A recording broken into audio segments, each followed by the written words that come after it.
Orcs and other inherently evil races, like goblinoids, you know, in general, are often used as stand-ins, right, for black people, Asian people, you know, disabled people, Jewish people, etc.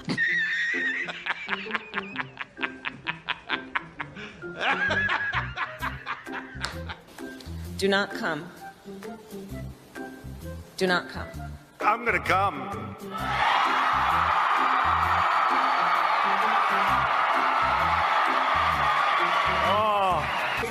Tell me more, did she put up a fight? Oh my god, please. This is not the face of the hobby anymore. And I think there's been mistakes made in years past where people assumed that D&D players were all, you know, white dudes in a basement, which has been a faulty assumption for a lot of years and gets more and more false every day. And so it's, in my viewpoint, honestly, guys like me can't leave soon enough. The guys like me can't leave soon enough.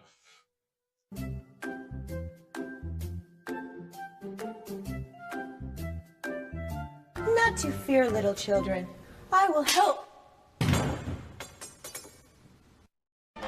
I can't do it. We'll do it live. Okay. No. We'll do it live. Fuck it. Do it live. I'll write it and we'll do it live. And thing sucks. And here we go. The tag team is back. Don't turn this shit. That's gonna be my thing. I think I'm gonna get more of these 8.5 by 11 pieces of cardboard that are like half an inch thick, and I'm just gonna make signs for our streams. And I'm just gonna keep them in the box next to my computer. I swear. Hey, Shell, Rick, buddy. Shell, Deploribus, right? Gentlemen, how's it going? I'm not in my garage today. It's too hot outside. Yeah, you got to change your thumbnail. You're not smoking cigars. No, I could light one up in my basement, but my wife will show up down here and whoop my ass. And since I'm afraid of her, I'm not going to do that. Hey, the only rainbow I want to see is the prismatic wall spells. Amen. We're going to have a good time tonight. I agree. At least I'm going to try. I've been in just all day. You need a hug? No, hold your sign up again. That one? Yeah. Or well, that one always. Yes. That one I might just have to turn in, like, take a picture of it and turn it into a virtual background. You need to make a shirt. You need to make a shirt of it.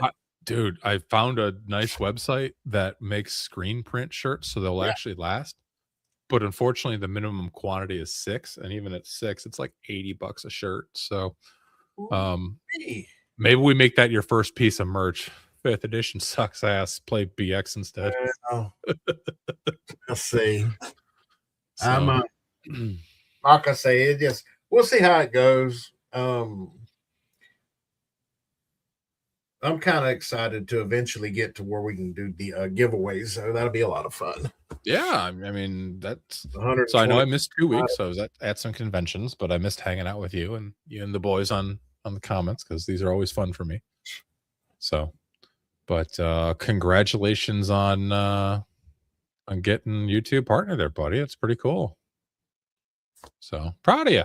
Round of applause. No member only streams and videos. So not doing that.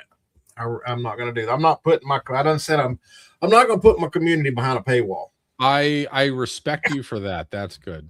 Now I do think there are some like interesting things you can do with it. Like I don't think there's anything wrong with having a stream available to everybody, but set to members only chat.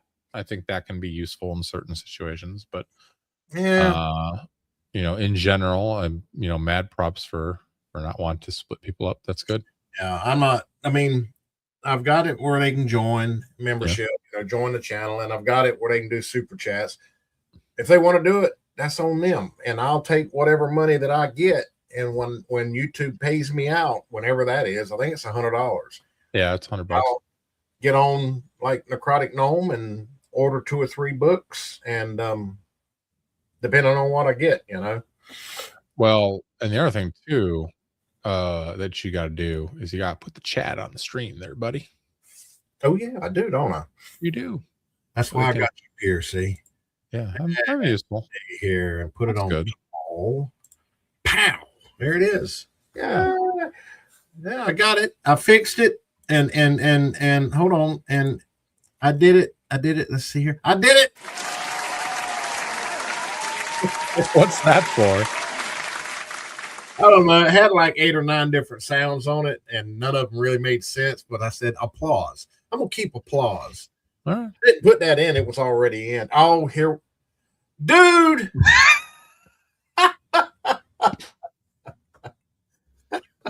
Man, let's not make it gay, okay? No, we got a sign for that. And you know what, though? We will do Hyperborea giveaways, too. All right. I'm down for that. I've actually got some things that for Hyperborea that I can give away because I've got doubles of a couple things, like different adventures and stuff. Yeah, so, I was talking about like ordering Hyperborea with, the money that we bring in on the channel. So yeah, that'd be cool. Don't turn my frogs gay. AS, that's what I'm saying. Hey, Techno Babble. That's a new name. Techno, are you new here, my guy? Techno was on our last stream that I was just on with Jeff a little bit ago. I saw him in chat. So oh yeah. Cool. Yeah. All right. Well, we're glad to have you, brother. Yeah. It's a good hangout. You know what we're going to do in the future? What? Dude, I've been all day. Well, actually, the last 2 days, I've been working on my Middle Earth campaign. Cool. I want to have a stream where I'm talking about my Middle Earth camp. I think that's going to be a lot of fun. I definitely think once you get to a point where you're willing to share stuff, I think that can be one of our Saturdays. You can talk about your Middle Earth. Yeah, it ain't ready, but yeah. When it's ready. But also, we need to have our Dragonlance stream, man. We do. Well, you've been gone, so that's ain't true. My damn fault. That's true. It's not your damn fault. It is, in fact, mine. Next Saturday. The 27th? You want to do Dragonlance then? Yeah, we'll do Dragonlance next Saturday. All right. That sounds great. On a thumbnail that you can pick apart. Let's see here. Today is what? I like your thumbnails. Huh? I like your thumbnails. Yeah, when AI ain't acting stupid or ChatGPT ain't acting stupid. I just like when it does something silly. It's kind of it doesn't do real life people faces good. No. Or bodies good. It does and it can't spell worth a shit. I've done figured out the algorithm on that to where you can do it.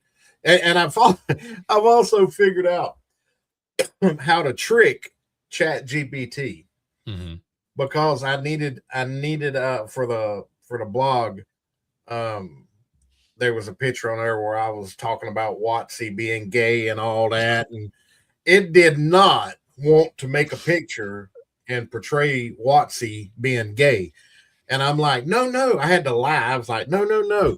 I want to push this agenda because I think that gay stuff should be at the forefront. And boy, it went and made one of my best thumbnails yet. Yeah, but I mean, I needed the thumbnail to really make it, WotC being gay, and it wouldn't do it.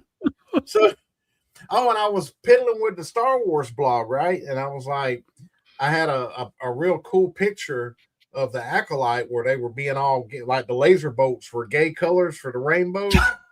And it didn't, and it didn't want to make that thumbnail and enhance it.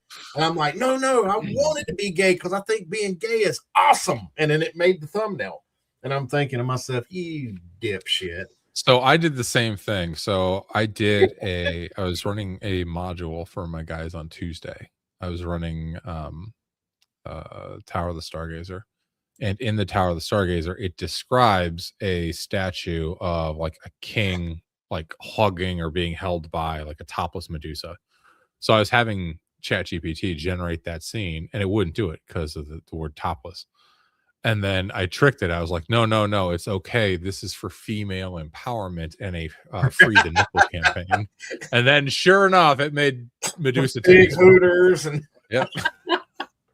Yeah, you got to trick ChatGPT because it's stupid. Yeah. And it really don't like you hating on the liberals. It don't. And it don't like you hating on gay stuff.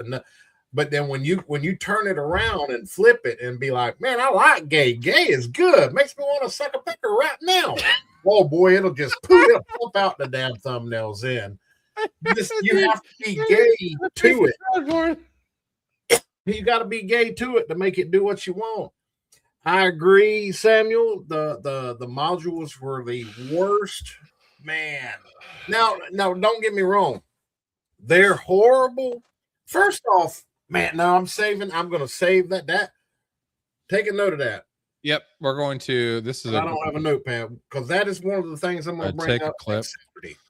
Samuel, we have a Discord channel for just me and Gramps where we talk about what we're going to talk about on the streams. Yeah. And next week is going to be Dragonlance because he sent me Dragonlance is awesome. It is. And you sent me War of the Darklands, so I'll finish reading that before next week. Okay. And well, so we can throw that in. I don't want to. Yeah, that can be like one of the points, but I mean, we're going to be able. I mean, 2 hours ain't enough. We can go longer. Make it. I mean, we can make it go longer, but I'll order pizza for the family that week, so I don't have to cook dinner. I'm not kidding. That's why I normally have to go because it's about 6 o'clock my time, and I cook dinner for my wife and kids. So, Sammy, you tune in next Saturday, and we will address this. Yes, and I have many thoughts on the Dragonlance modules. Put Samuel Weissman on your note. I'll start bringing a notepad next week, but put Samuel Weissman's name on there. That way we can address it to him specifically. Yeah. Well, I clipped the comment and I put it in our Discord chat. So. Okay, good. Oh yeah, I didn't think about that. Yeah. Mm-hmm. Oh hell yeah. Yep. Yeah. Let me see. It's like I make a thread. Yeah, I like that. Good. Keep doing that. All right. You're in charge of clipping. Good deal. I gotcha. That's why you had me here for clerical work. Oh shit. But let's see here. We catch up. Dragonlance and boogers and stuff. And yep. And you're such a goofball. Proof that AI is demonic. Yeah. Oh yeah. It was made by liberals. I'm over there, a slightly different name, but I'm on. Who are you on? Send me a DM on Discord if you don't mind me, where I can rename you Samuel Weissman. How do you say? Am I saying Weissman right? Weissman. Are you Toon Dwarf 314? Because I was talking to Wormlord about Unified Mechanics, I think, or it might be like Brawl Stonefist or one of the guys. You got some good people on your Discord. Could be Eldrad. Oh, I never imagined Discord would blow up like it has, and it's just. He's McFud. Oh, hey Mick. Okay, cool. Oh, McFud. Yeah. Right, cool. Send me a DM or send Dan to remind me or whatever, and I'll let me rename. Let him keep his name. It's fine. Keep up with all the damn. I'm just gonna nickname him. It ain't gonna change his account. I just need it where I can keep up with who's who. Oh, you're gonna put the little like note on your end. Okay. No, I was gonna just add a nickname. Oh, and because it's hard putting Discord names to streams if they're different. I mean, look, I'm fit to be 60. I can't keep up with all that. So I really want to rename. I want to name everybody their name that they have in chat here. That way I know. Weissen. Or Weissen if it's German. You kept calling him Wiseman. There's no M in it. Did I say him? I meant Weiss. I'm sorry. Yeah. So all right. Well, lead off. All right. So I missed you all. I was gone for 2 weeks. I was at 2 conventions. First one, and this won't be a convention show because this is just an introduction to one of our topics. So, I banned them last night. I said, make it short. I don't want to sit here and pick my nose for 2 hours. No, because we like talking about games and sessions and game mechanics and things. So that's what the focus is going to be. So I went to North Texas, and North Texas is in Dallas. That was 2 weeks ago. It was the weekend of June 3rd. And when I was at North Texas, I played in a DCC game on the Wednesday night pre-con Get It On that, to be perfectly honest, I didn't enjoy. I should have just gone to the Hyperborea game I originally had scheduled. It was, it's not the DM was a very nice guy, and I was like kind of getting it, but DCC just doesn't do it for me. There's something about my brain and DCC that just no. But then Thursday morning, I played Yes Mac. I did see that. That happened at 11 a.m. Central today, and I'm very happy for Agile because he deserves that. Yes, he does. Yep. And then Thursday morning, I played in a Hyperborea game. It was run by a guy by the name of Morgan Hazel. And he apparently runs this scenario every year. But in his scenario, we were Cataphract Guard in Chromarium. And it was like a night of chaos in the capital city of Chromarium. So we were on our horses running around like a urban point crawl. Super fun. And he actually did something that I am 100% stealing. So at the beginning of the session, we all picked our characters, and then he had basically these index cards of we all got one of an NPC in the city that we had a connection with, either good or bad, and then we all got another one. Some of us got things that were like basically a one-time use for the session, like get up, shrug it off, that we could use on someone else, like if they were down, and it would bring them back up. And but some of us got a second NPC. So depending on what character you picked, and like I picked a Viking Cataphract because Vikings are cool. And hey, Consequence, how's it going, buddy? Carry on. I'm just squeezing it in. No, you're good. But it was just a really cool, repeatable way to give your players like a level of immediate involvement with the setting and the city, even if they didn't know anything about Chromarium. Because it was like, oh, I know the cleric of the Temple of Mortizon, which is the death cult and the death god in Hyperborea. So they could be good or bad, and the players wouldn't know. Yep. And the players wouldn't necessarily know. And he let us so my two where I had the Temple of Mortizon, which is the Temple of the Death God. And I also had I did side jobs for the leader of the Assassin's Guild. So my thought was and it was just random.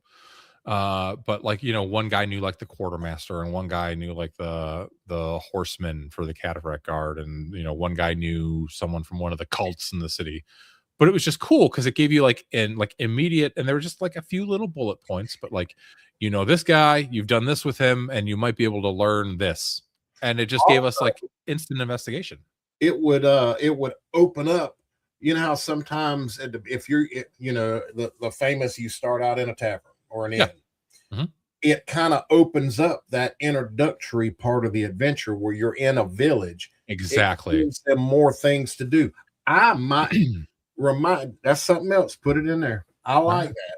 I like that because I've always done rumors. Yeah. Like each player's character might get one, maybe two rumors, or some of them might get one, some might get two. But I like I like that NPC thing, and I'm gonna look into that. I am 100% stealing it. It was really good. How many Hyperborea games were run? I mean, what games were being run and what settings and stuff? Oh, at North Texas, I think the two most common game types were AD&D 1E and Shadowdark. By sheer count, there were like 80 plus sessions of each. Any particular adventure modules, or there's one guy there every year. His name is let me pull his name up because I was in one of his games. Brian Axthelm. Good dude. I was in his game Friday morning. He runs G1, G2, G3 every year. So on Thursday he does yes. Okay. On Thursday he does G1 in the morning and afternoon. So it's like 6 to 8 hours of G1. And the way he does it is he lets people either continue from where the last group went off or finished off and try to finish the module, or start over. And then Friday he does G2. Saturday he does G3. Well, he had a lot of people that were in all 6 of his games. Okay. So because there were some people that just want to play Giants all weekend, which is fine. I did G2. I was a paladin. I walked into the brown mold room in G2 and almost died and lost all my magic items. So that was cool. That's cool. So you got me. I can't wait. Yeah. I get back to where I can start going to conventions, which it'll be next year, I'm sure. Mm-hmm. I've just are there any by you in Florida? There's got to be, right? Yeah, there's like 5 or 6. I I looked them up last night. Are there any that are kind of like OSR focused? Yeah, there's like 5 that are OSR focused, according to what I read. Okay. And then, but they're not. There's like 3 of them that are not convention. They're not called like so and so con or blah con. They got weird names. I'm not sure if they're gatherings or conventions. I never did delve into it, but and I would have went to MegaCon this year, which is, I mean, they had D&D going on, and they had a small amount of OSR D&D going on, Wildwood, Florida. Okay. So you're within an hour, Techno, of me. Well, when you get to the point next year, James, where you decide which one you're going to go to, let me know. I'll see if I can fly down for it. I mean, I got a lot of big plans. So, I mean, if I'm going to do traveling to, out of state conventions and all, don't get me wrong, my truck is fine. Everything works on it. And I like my truck. It's a really nice truck. But it's a 2000 and it's not really made for long distance. It does. I drove it to Tennessee 9.5 hours, drove and back, drove fine, no problem. But I may end up getting another. I don't know. You got to highlight the Matthew Sherman comment right there. The Florida Con situation is miserable. It's all manga, Coldplay, and 5e. No. There was 3 that I looked up last night that cosplay. Well, Coldplay also sucks. Coldplay. I guess that's cosplay. Oh, cosplay. Yeah.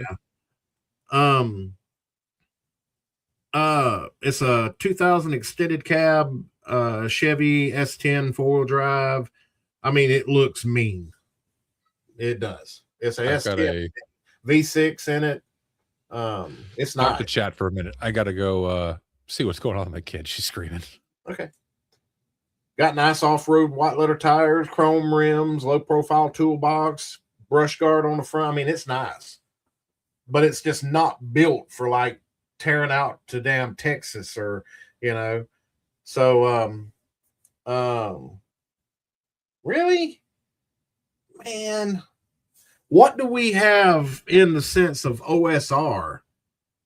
Oh yeah, MegaCon's not really about D&D. It's got I wanted to go this year because Star Wars Theory was there. I talk to Star Wars Theory all the time.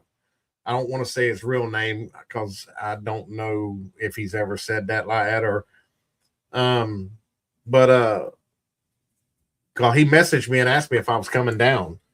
And I'm like, at the time MegaCon kicked in, I was right in the middle of moving from Georgia to here, and I ended up missing it.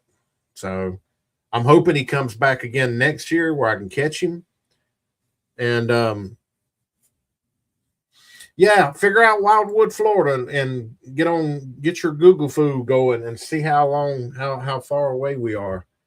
Because it'd be kind of cool. There's a couple. There's another fella that's in our chat or in our Discord. He's from Orlando. So, whoops. Closest I ever got OSR experience at MegaCon was meeting Bill Willingham when he was doing the Fables. The one. And, hey, we also got Dungeon Delver in Orlando too. So we need to figure out what cons he goes to. And I got to get a hold of Bill and see what we got going on down here that he goes to.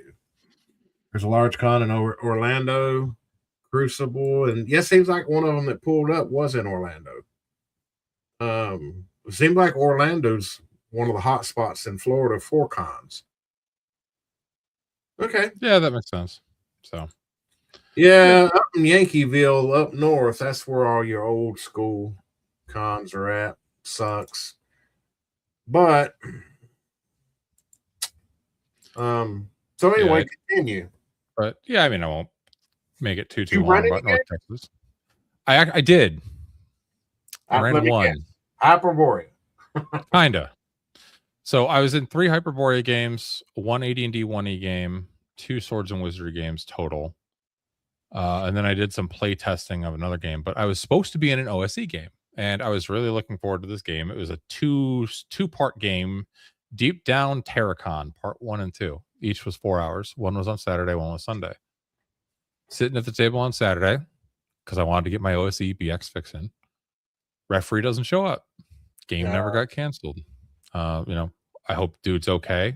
And it wasn't. I get it. Things happen. Sometimes people can't make as planned. But it was like noon, and there was 7 people at the table. Me, like a family of 3, a dad and his 12-year-old son, and then one other guy, and then me. And it was like 5 afternoon, and everybody was starting to get kind of bummed out. And I was like, well, maybe he's not coming. And people were starting to get ready to pack their stuff up. I'm like, well, I'll tell you what, guys, I can run a game. I know it's not the game we signed up for, but at least it's a game, and it's easier to, sometimes it's kind of hard to find a spot in a game because a lot of the tables fill up, right? So I ran next door. I was going to buy the Hyperborea Player's Manual, but they ran out. So I bought Osric. Well. But they had them roll up characters, and then I ran the Hyperborea module called Rats in the Walls. So it was a lot of fun. We ran for about 2.5 hours or so, almost 3. They did beat the module. The 12-year-old kid was a badass. Huh. He, at one point, he got 2 of them had gotten bit by the diseased rats, and when he got bit, he immediately was like, "Can I take my dagger and cut off the diseased flesh?" And I was like, "Yes, you can debride your own wound." And he was like, "What's that?" I'm like, "Cutting off bad flesh." And he was like, "All right." And I was like, "Roll a d4." And he rolls a 3. And I'm like, "All right, you take 3 damage, and you stick the dagger in, and you twist off around the rat bite, and you feel like you got all the diseased flesh." And he was like, "Awesome!" And his dad was like, "Oh God!" And then about an hour later, there's a summoning circle, and in the module, and next to the summoning circle is this like skeletonized demon, like it's got like a minotaur head and horns and stuff. And the kid was screwing around with it. He was like, "I'm gonna put some blood and bleed into the summoning circle." And I was like, "Well, that's gonna wake up the demon." So the demon wakes up, and I'm getting ready to have the demon. And he was like, "You've awoken me, and now I'm going to feast on your flesh," or something. And he was like, "Wait!" without missing a beat. He was like, "I'm just one guy. There's a whole city above us. You can have all of them if you let me and my friends live." And then the demon goes, "Agreed," and then disappeared in a puff of smoke. So that fella had a fantastic time. Yeah. His dad was like, "What in the hell?" And they kind of forgot about it. They finished the module, they killed the last encounter and everything. And then, like, as they're coming out of the sewers, I'm like, and as you emerge from the sewers, you look around, the city is ablaze, and people are being devoured in the streets as an army of demons has descended on Chromarium. And that's Rats in the Walls. I hope you all had fun. But this kid was just metal as hell. It was awesome. Was his parents in the game with him? His dad was, and his dad, like, at first his dad was like, "What the hell?" But then his dad was like going along with it. He was like, "All right, that's pretty cool." But he was just like 12? Shaking his head and laughing. He was 12. He's 12. That's crazy. That kid's gonna remember that game for the rest of his life, and I'm gonna remember that game for the rest of mine. It was awesome. That you starting them out early. I love it. Yep. This is how we save the OSR, is by bringing in our youngins early. I love it. I love it. Yeah. So who did you see? I know you seen. Well, I don't know who you seen at I hung out with Eric Tenkart till about 3 a.m. drinking beers. Where's he at? What state's he in? He's in New York. Oh damn! He took a drive. Yeah. Well, he flew. I met D'Angelo and Blair from the DM and Friends. Angelo was in it? Angelo was there. Dang. At North Texas. I hung out with Lord Mattias and Gary Lewis from Second Watch a lot. I met Brian, DM Cloaker. I met the guys from Black Lodge Studios. So Matt and Nick and Spencer. That was cool. I met Chubby Funster. Hung out with him. I met Bill, who does Crawl Club Publishing. He does like the Righteous Vow, Shadow Dark stuff. He was cool. Okay. I met Jeff Talanian, and I met Jim Kitchen, and Mike Battleotto. I met James Raggi, the Lamentations of the Flame Princess guy. Yeah, just met a lot of people. Everybody was really cool. So yeah, I don't think I'll ever get up to the New York cons. That's just a little out of my range, but that's a hike. Yeah, but I got to figure it out too, because I mean, not right now, but I want to get me. I met Matt Sherman. That was awesome. Oh yeah. Oh really? Yeah, we actually hung out quite a bit. Matt was my buddy for the midnight auction that they do, which was very helpful because he was filling me in on all the old in jokes from years past that I didn't understand because it was my first time. So, yeah, I got to figure out.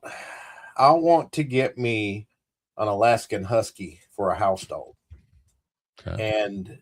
But now the thing about it is, how the hell am I going to manage that if I'm going to cons and stuff? Well, CNY Con, while far, is dog friendly. Well, I mean, I would do to have a big dog where I live. You got to have a what are they called? Like a comfort animal. What are they called? A service animal. Like a service animal, but yeah, some kind of a service. An emotional support animal. Yes, a support animal. Yeah. Okay. Either way, but I mean, that's just going to be a pain in the ass. Even if I did, I mean, I'd have him house trained and all, and I'd have to take him out periodically to let him drop a load. I don't know how I'm going to do that. I may have to hold off. Also, why a husky? A husky in Florida is almost kind of mean. Oh, I keep my house cool. Well, yeah, when he's got to go outside in July to drop a load, as you put it. I was going to get a Saint Bernard, but that's even worse. No, I had a Saint Bernard. I did too, but no, I mean that's worse in Florida. Her name was Pebbles, and she was 180 pounds, and she was a house dog. My Saint Bernard was Chief, and he was 220 pounds, and he was awesome, and I miss that dog dearly. But yeah, doggy daycare is a move too. But I don't know. When the time comes, I'm sure I'll figure something out. Like they have, you can put them in a daycare for animals where they take care of them and love them and stuff. And then, so I don't know. We'll see. We'll see. But like I say, probably next year, that's when I'm really going to focus on firing my cons back up, because I'm just going to them. Plus, I used to run at Dragon Con. The only adventure I've ever run, and I've run it multiple times at cons, is Ruined Tower of Xenopus. Yeah. That is the perfect tournament adventure. Yeah. It's about 3 to 4 hours max, and you can run it multiple times, and it don't matter if the people know about the module or not. Surprisingly, a lot of people in the OSR really aren't that familiar with that. That's because most of them, I think a whole lot of them got their start with BX and AD&D as opposed to Holmes Basic. Yep. Well, it's not just that. The Xenopus adventure didn't come out in an actual adventure module. It came out in a rule book. Yeah. And I mean, that's, I can say it's the sample dungeon in the Holmes rule book, right? Right. Yes. That's my favorite adventure of all time. I love that adventure. I don't know why. First, I mean, I've run it for 2 or 3. I've run it for my kids when they were little. It's my favorite. I love it. What are you laughing at me or somebody? No, I'm laughing at Panglosius. How do I look like Fred Flintstone? You trying to get banned? You can't ban him. He's on my channel. Oh shit! No, he ain't. He's on mine. He was on mine earlier. Damn. Goddamn! Why I gotta be all that? Like and subscribe to everybody. Yep, like and subscribe just because you've done that. Yes. Oh shit. That's funny, man. That's awesome. But yeah, North Texas was a lot of fun. And if you do make a con next year, let me know. I'll come hang out with you. Maybe we could do this from the con. That'd be fun as hell. I like that. Angelo was actually streaming, I think Friday night, and he basically grabbed my arm and made me sit down on his stream. Yeah, I seen Double D was streaming from his hotel. Yep, Double D was streaming from CNY last week. Yeah. CNY was fun. So at CNY I played Arduin. So are you familiar with Arduin? I know. I've never had anybody, because I put neat. I mean, there's nothing. It's not fleshed out in the adventure. I always flesh it out, and there's like places in there where people have hid treasure and stuff, but nobody ever tries to explore the rat tunnels. You know, you miss out. Oh. So you'll have to run sometime. You know what you could do? That's something you could do with memberships. Run a member game on your Discord. I might do that. Which right now, I haven't even gotten my game off the damn ground yet. Not sure what's going on with them. I'm gonna give them a little while longer, but replace them. No, I'm just, here. See, and I got a bad habit of trying to be a crowd pleaser. I always, like with this group here, I'm like, where do y'all want to play at? And it was United Greyhawk. Well, two of them was wherever you run, we'll play, because they're my core, two of my core players. But the other three were Greyhawk. I said, okay. So I built the Greyhawk game, just a single adventure, got it ready to go. And I ain't got a character rolled up yet. My two core players, they're ready to roll. So I'm going to give it a little while. And then if it don't, come through, I'll postpone it for down the road. And I don't know. Shaved the husky and fed his steady diet of kittens. Hey, don't I like cats too. But I don't know. That's been one of my biggest irks about running online games. Is the scheduling monster? No, it's just the lack of giving a shit. You just need better players. My players give a shit. Every time we don't play on Tuesday, my guys are like, "Oh, fuck you, Dan." And like, yeah, so. I had a group like that, and it just, we ran for 7 years, and it fell apart over time due to job promotions, and one person met a woman, we never seen him again, and that must have been some good loving. Bros before horseman. Yeah, and one chased a woman up north, and so what I'm hearing is that you need to get a group that's just old married guys. Yeah. So I don't know. We're gonna see what happens. We're gonna see what old married guy. It's bad enough. I even said it when me and you were talking in our little private channel. Is I haven't run a game in years, and I'm just, I'm already a little nervous about DMing again because I'm so out of the loop. Yeah. And so I was like, well, I got a group of 2 core players, and I could run fun at Disneyland, and they would say, we're in. But I got 3 brand new players, and I'm like, okay, I can break myself in again, knock the rust off of me, and I can do it with new players. And that kind of fell through. So I don't know. I'll wait and see.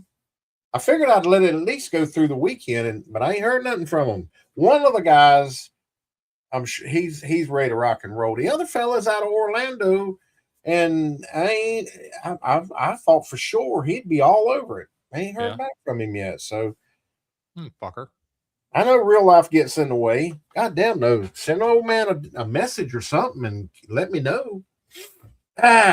Anyway, get away from their wives for a few hours. You damn right.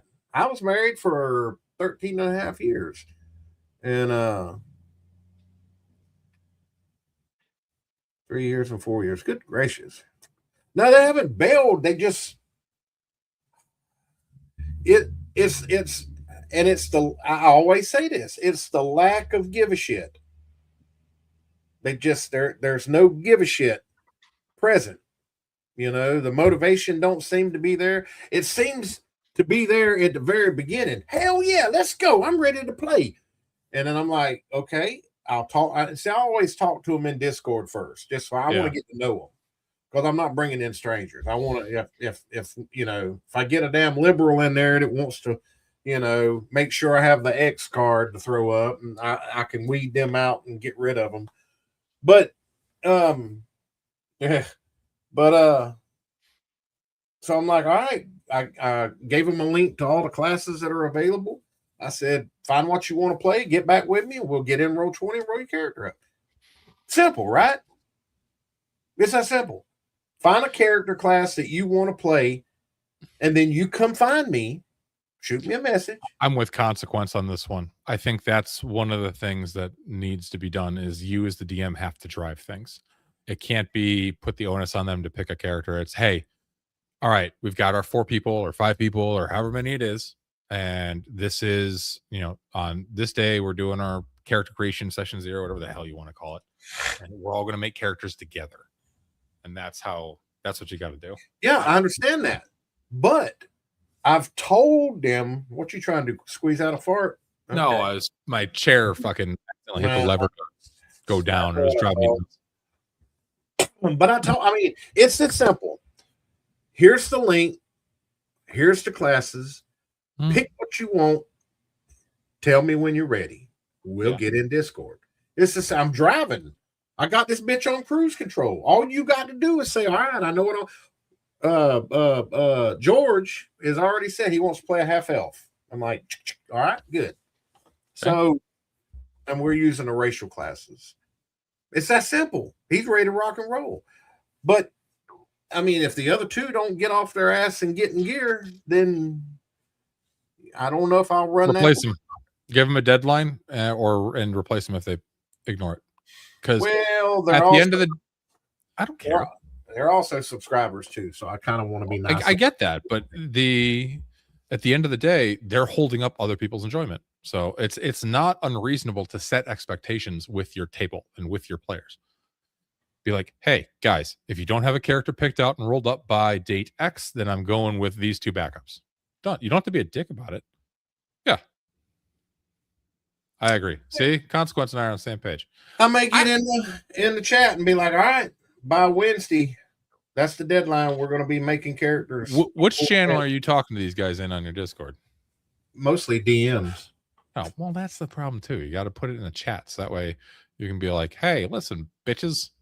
Maybe don't say that, but I've never had this problem before, really. Like I say, this last group that I had, it was going strong. We were running an online game, but when my father took ill and then eventually passed away, I shut all my gas. That's why I haven't run a game in over 3 years. Right. Because, I just never got back to it. But we were going strong. And we were right in the middle of, we were about 70% through the Xenopus adventure. I like using that as a kickoff adventure to start running my campaign. And they hadn't made it to the 2nd level, but they were right there for the staircase, the collapsed staircase up in the top left corner of the map. And they were actually, the next session they were going to go down to the 2nd level. They still hadn't got down to the pirates on the beach. They hadn't went that far down yet, where they got the pirates got Lamunda the Beautiful. And so they had eventually got back to that. But then Daddy took ill, and it kind of shut everything down. So Shellback raises the point. Did you tell them you're not starting until September? Did I? No. Why would I tell them?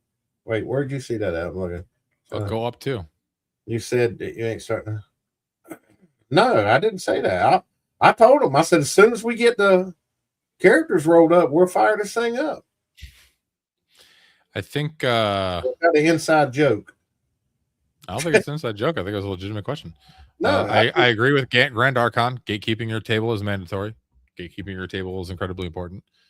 But okay, here's my thing. I am of the mind that I'm not going to beg anybody to play in my games. If you want to play, then you show me you want to play. I'm retired. I am good. I will drop what I'm doing, and we'll get in roll 20 and get you squared away, and you're ready.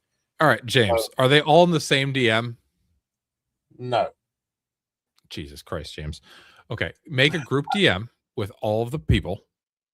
Add me, and I will get the game started by next week.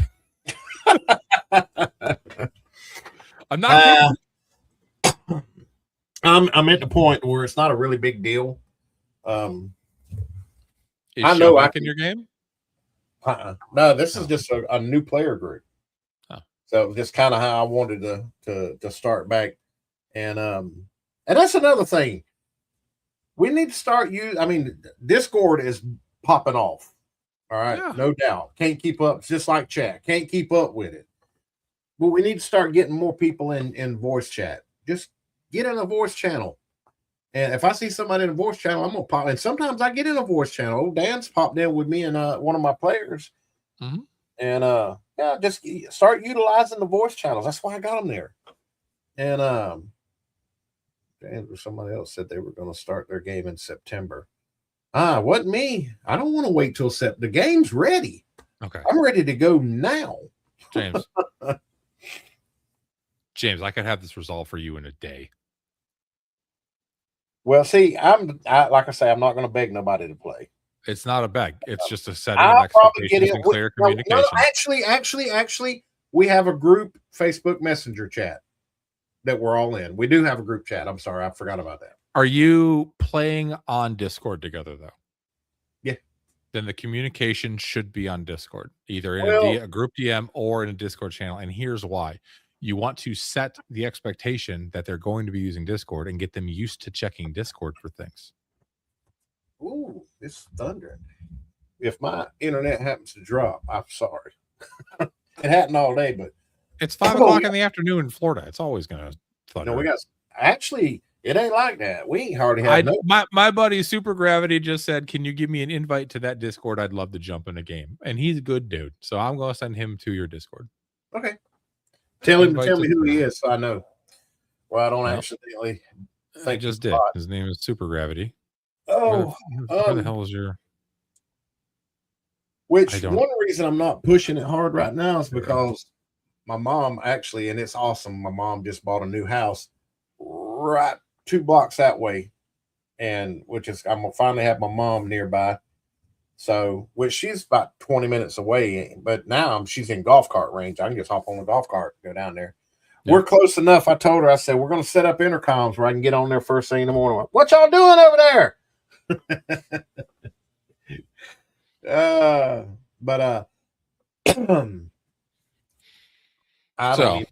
don't know if it's public or private.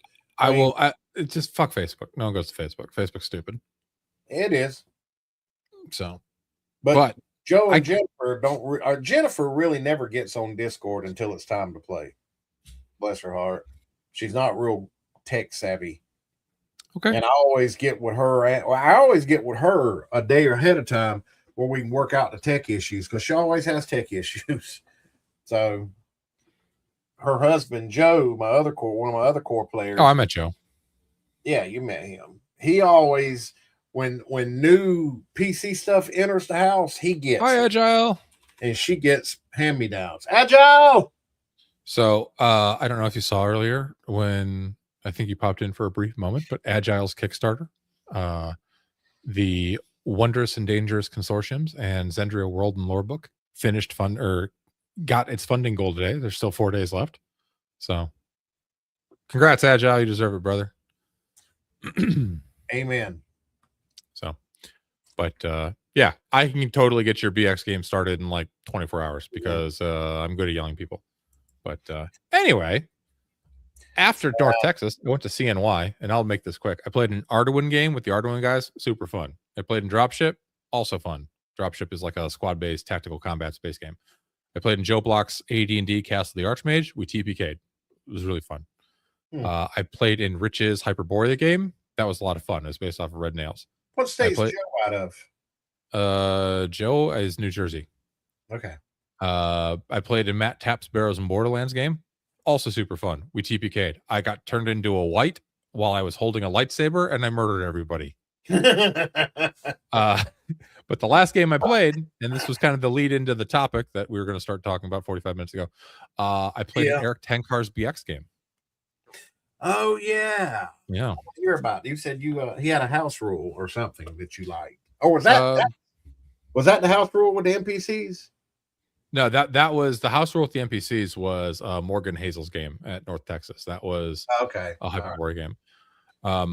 But Yeah, so Tenkar's house rule in BX that he's adding to his open table is casters can only memorize one copy of a spell. So if you have 3 spell slots, you can't memorize cure wounds 3 times. You have to have 3 different spells, which I really like. So I rolled up an elf because the table needed it. I don't.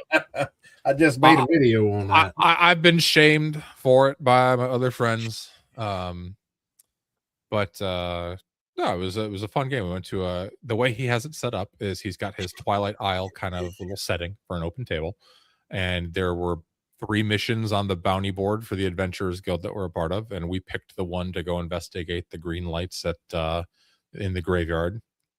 We wound up in a barrow maze. Not the dungeon. Sorry, a barrow. It was a small dungeon.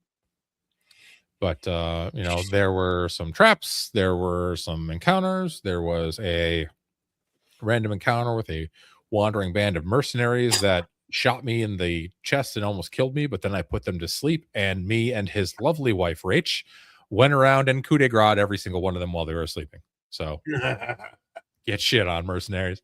It's a good time. Awesome. But yeah, it was a really fun game, and it was nice to play. It was really fun to play proper BX, being run by Tenkar. He runs a very good, swift, well-paced game. Yeah, so. Like I said, I don't know which ones north of me I'm going to go to next year, but we'll see how things go, where I am financially, and where if I got a vehicle that I'm, so I don't know. We'll see.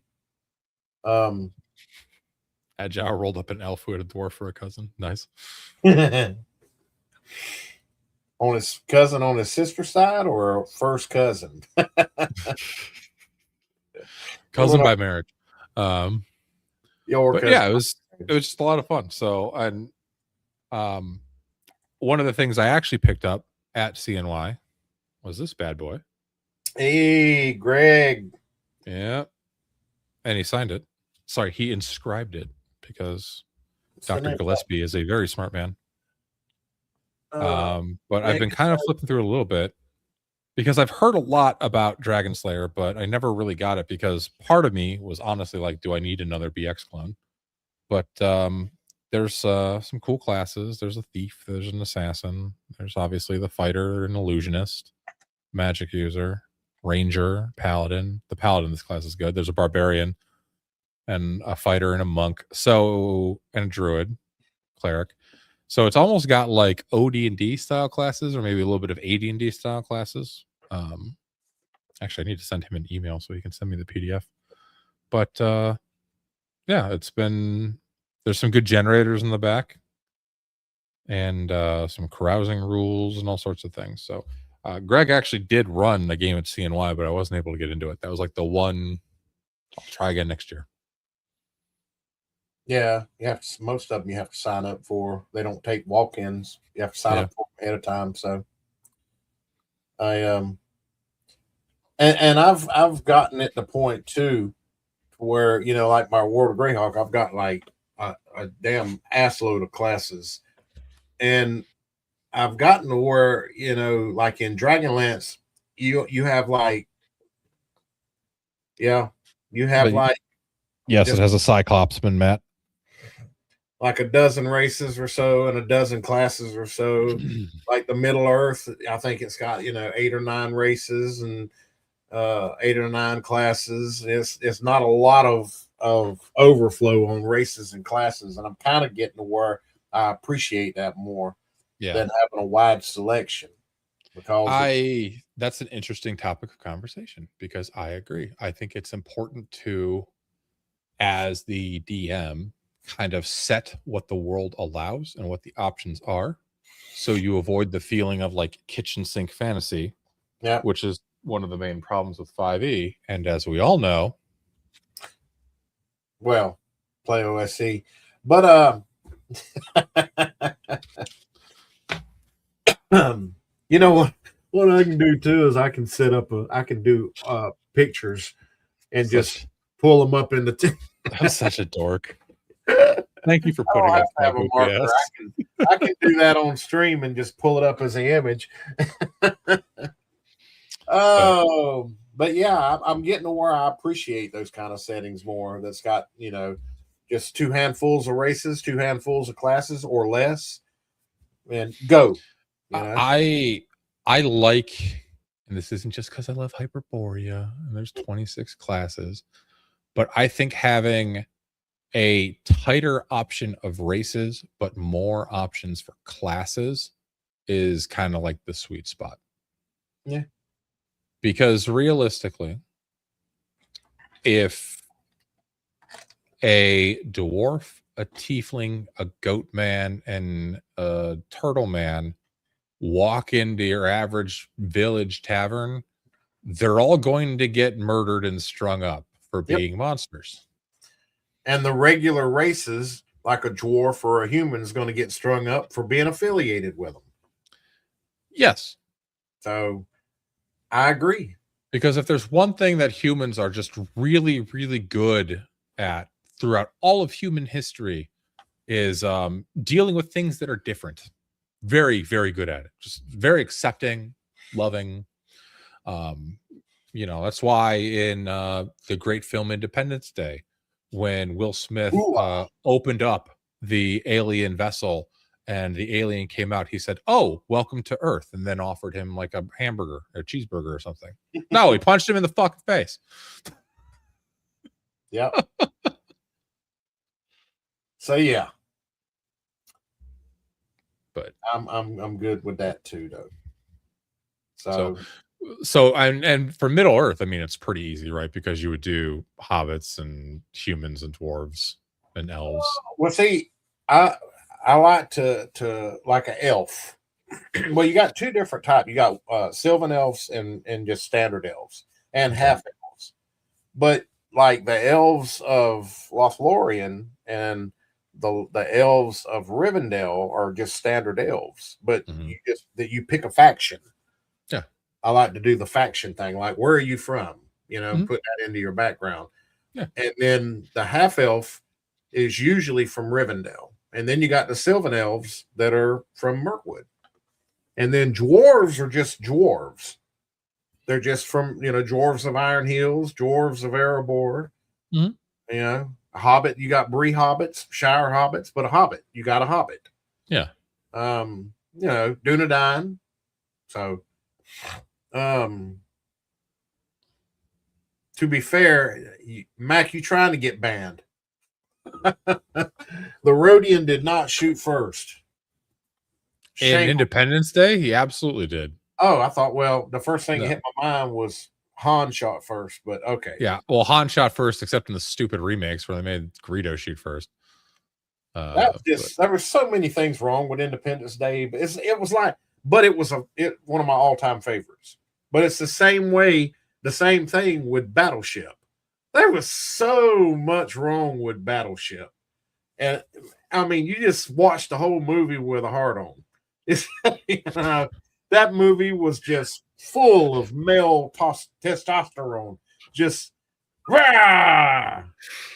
And them old timers that were from World War II that were on the show, they couldn't act worth a shit, but nobody cared. It didn't matter. They weren't there to act. They were there to be badasses and save the day. Shit. Yeah. But we need to do we got so many damn things we could do streams of. Stop going to cons where we can get caught up. Okay. But no. Next week's gonna be all the things Dragonlance. Yeah. So if you're a Dragonlance fan, you're gonna have a lot of fun next Saturday. Because I don't see that stream going 2 hours. I see that one going 4 past 2 hours. all day. Like I said, I'll order pizza for the fan. Yeah, we ain't got to worry about getting sidetracked on topics because, I mean, we still will, but that's fine. It's part of our charm. I love me some Dragonlance. Yeah. I mean, in my opinion, Dragonlance is the Middle Earth of Dungeons and Dragons. I've said it 100 times. Yeah, I can see it. Dragonlance is cooler than Middle Earth. And I say it being, it's the Middle Earth, because Middle Earth is like peak high fantasy for me. I love Lord of the Rings. I mean, I just can't get enough of it. Dragonlance. It's kind of like when what's his damn name? Oh God. I did 2 videos on his damn Hollywood. Joe Manganiello. Joe Manganiello, yeah. Joe Manganiello said that Dragonlance was the Star Wars of Dungeons and Dragons. Yeah, but I say it's the Middle Earth of Dungeons and Dragons just because I mean, there's nothing about Dragonlance. The only thing that and we're not going to get into this, but I agree with who was it that was talking about the was that Matt? Somebody's talking about the Sam, excuse me, about the adventures. Oh, I can't wait to dig into them. Oh God. Oh, I'll have my PDFs ready. This one sucks. This one As sucks. you This one completely, which I don't understand why anybody would want to run the novels anyway. I mean, it was the 80s though when they made those. They thought people would because the novels were really popular. Nobody wanted it though. I mean, I've seen. I remember trying when we were kids. It sucked. Dragonlance Saga channel on YouTube has run it, and I tried to watch it, and I'm just like, this is not Dragonlance. It's that's not Raceland. I just I'm not feeling it.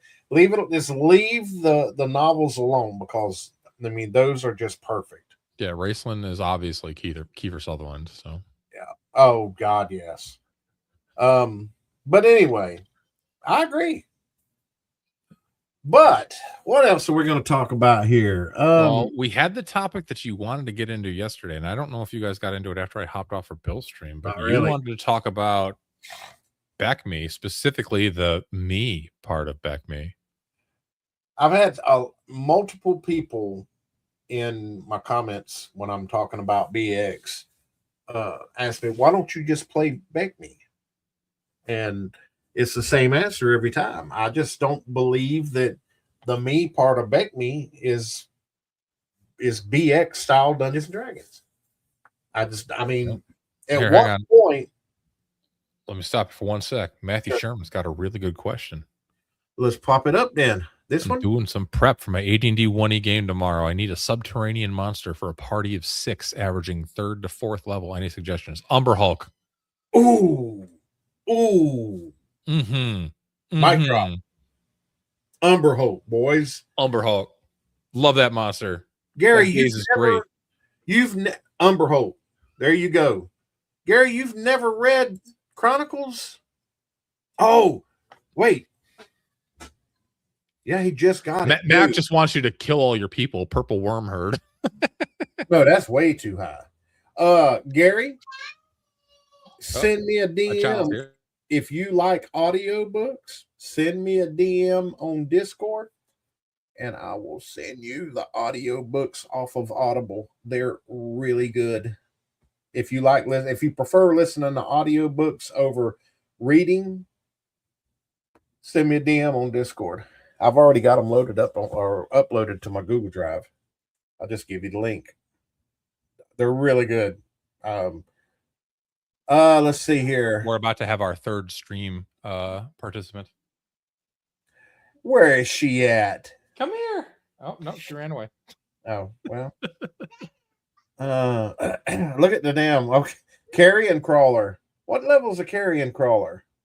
Hey, sweetie. Say hi. Can you say hi, James? Hi, Sis. Hey, girl. How are you? Say hi, YouTube. There's nothing like a little girl. I know. She's great. I got a daughter too, so of course she's grown now. If you had a 2-year-old at age 60, that'd be pretty impressive, man. I got 2 granddaughters. One's 1 and the other is 6. So very cool. Love them both. I love you. Can you say hi, James? You're beating up Daddy's microphone. I hope that's not too loud. I'm sorry. Yes, Dragons of Autumn, Twilight, Dragons of Winter, Night, and Spring Dawning. Then Dragons of Spring Dawning. I have all. I have. You've got 3 Chronicles. Then following that, you have 3 Legends books. And then you have the Lost Chronicles. I have all 9 of those on audiobook and ebook loaded up into my Google Drive. Anybody wants them? All you got to do is holler at me. Give me a DM in Discord. I'll take care of you. Be tomorrow, but I got you. So let's see. How are the Lost Chronicles? I haven't read those all yet. I'm ashamed to say I have not finished reading them because I started reading book 1, got about halfway through. It's really good so far. You know, where I read it picks up. The Lost Chronicles pick up after the second Chronicles, and all 3 books take place between Winter's Night and Spring Dawning.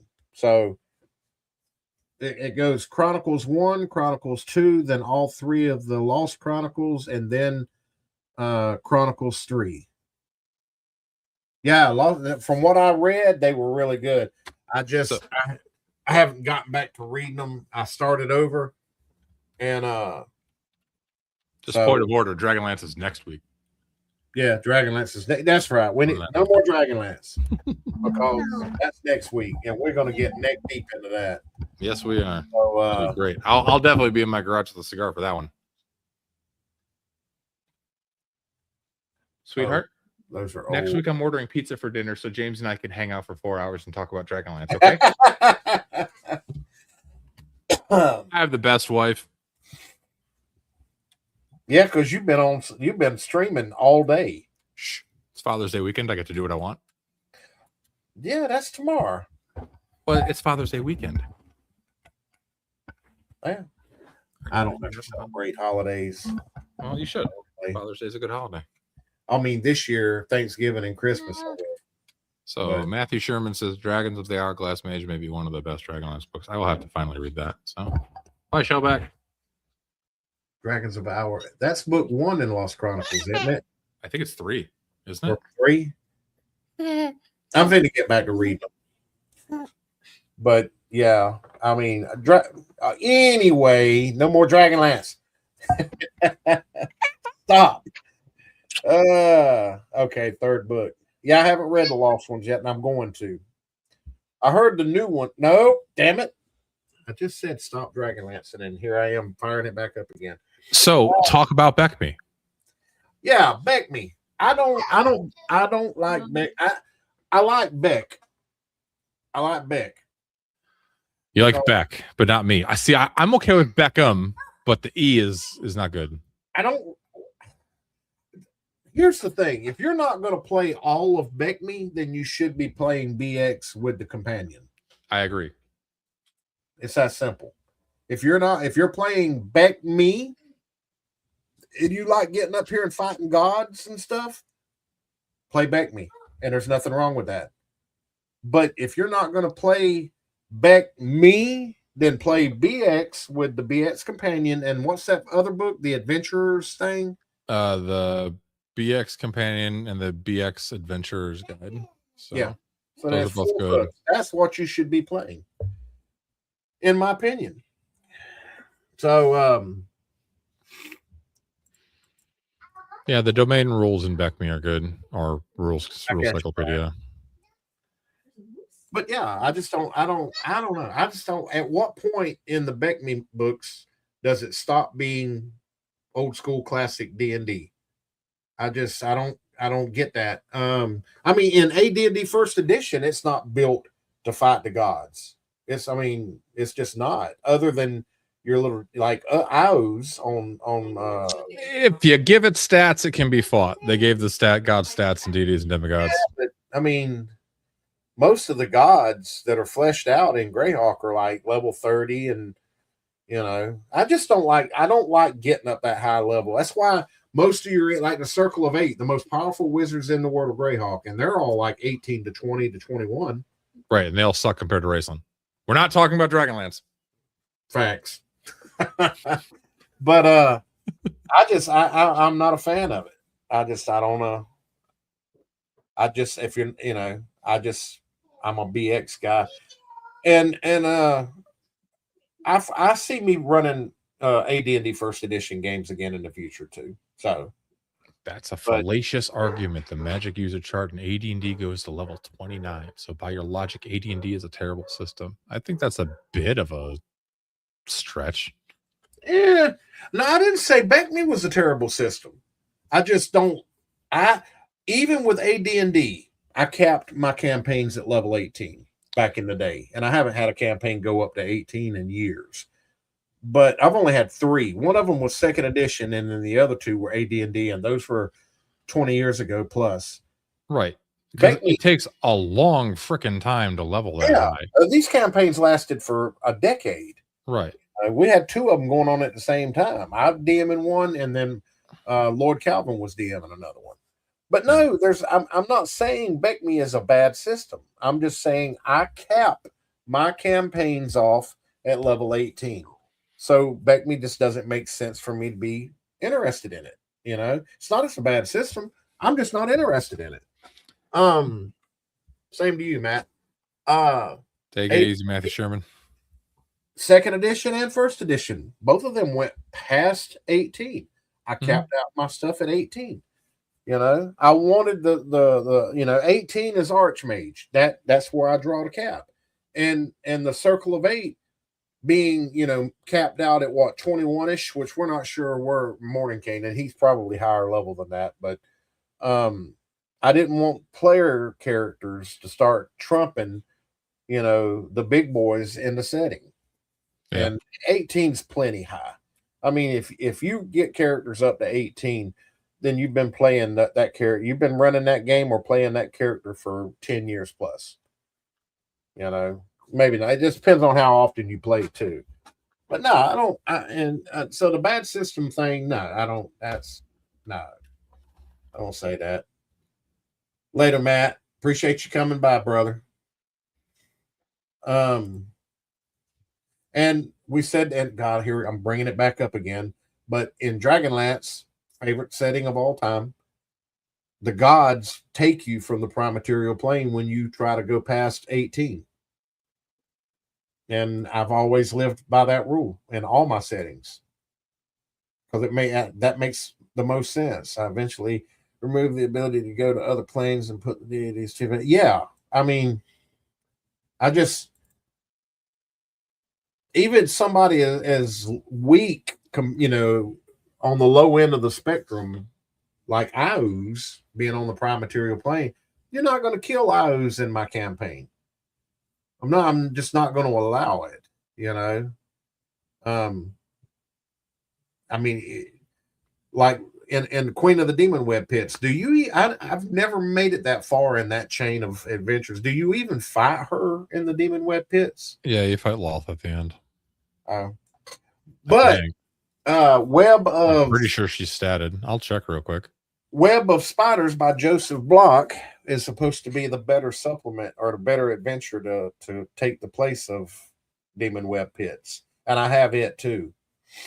I have the PDF. I don't have the physical book. Yeah. And I wish Joe would quit. I backed his Kickstarter for Castle of the Archmage, but he keeps releasing shit for it now. I don't know what I got and what I don't have. So one day I'll sit down and look through it and figure out what I have and what I need. But I don't know if I'll ever run it. I just backed it because I was trying to support a fellow OSR guy. So, wait. Yeah. So, but yeah, that's my feeling on Beckme. I don't think Beckme's a bad system. I think it's a fantastic system. But I wouldn't use half the books. So why play it? So that's fair. One thing I will say is that Beckme led to Rule Cyclopedia. The Rule Cyclopedia has goes up to 36. Yeah, but the Rule Cyclopedia has a fantastic chapter. I think it's chapter 12 or 13 on Dungeon Master procedures. It's just there's a lot of good information in Rule Cyclopedia. And in Queen of the Demon Web Pits, by the way, Lolth is a 16 hit dice monster with 66 hit points. So She's a feared demon lord with not nearly enough HP. She has psionics, 16th level cleric. She's actually a demon. 14th level magic user. Yeah, she's a demoness in Q1. Which you're still not going to kill her. Her AC is -10, so yeah. If you play her correctly, you're not going to kill her. And 70% magic resistance, and she can gate stuff in and everything, yeah. You're not killing Loth. I'm sorry. I could kill Loth. You could try. I would smack her around. Yeah, I wouldn't even adjust her with regular characters. I mean, your characters going through there would probably be around 15th or 16th level. Yeah. Maybe 16th level. The Demon Web Pit's caps at 14. So yeah, you might not even be 15. You're not killing Loth. Even with a party of 5 of level 14 character, you're not killing Loth.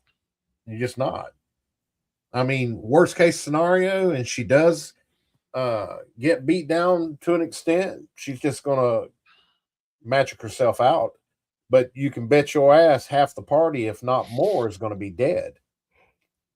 So probably if you play her correctly. But I'm not a fan. I've never read through City of Spiders is the Joe Block adventure. I think it's called City of Spiders, yeah. Yeah. I mean, that's what I'm saying. You're not killing Loth. I'm sorry.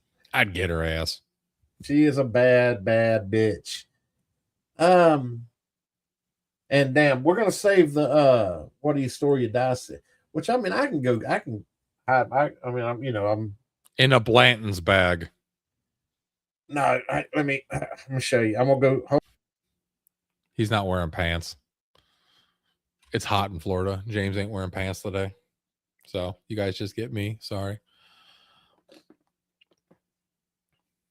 Stephen Kennedy. She gates in a bunch of demons and escaped you. I'm sorry. You should have gotten her ass. I would give her way more than 66 hit points, though, just in case they got lucky. Because you need that AC -10 and 70% magic resistance to put some work in. So. Poor James not wearing pants. I hope you guys enjoyed my cute little daughter crashing the stream. She's pretty great. I'm hoping that when she grows up, I can properly indoctrinate her into the hobby and she'll play tons and tons and tons of fantastic RPGs, most notably Swords and Wizardry and Hyperborea. Because as we all know, 5th edition sucks ass. Play Hyperborea. It has chainmail bikinis. I need more of those pieces of cardboard. I wonder if James fell down and broke something. That's why it's taking so long for him to grab a book. Or his dice or whatever the hell he's grabbing. I will absolutely raise her to be a crushing DM. His hip. Techno. You monster. Loth got him. Yeah. He couldn't hit that AC -10, so poor James. Although, let's be real. James, I think if you were to stat him out, this will be fun. Let's stat James while he's not here. All right. All right, chat. What's James's strength?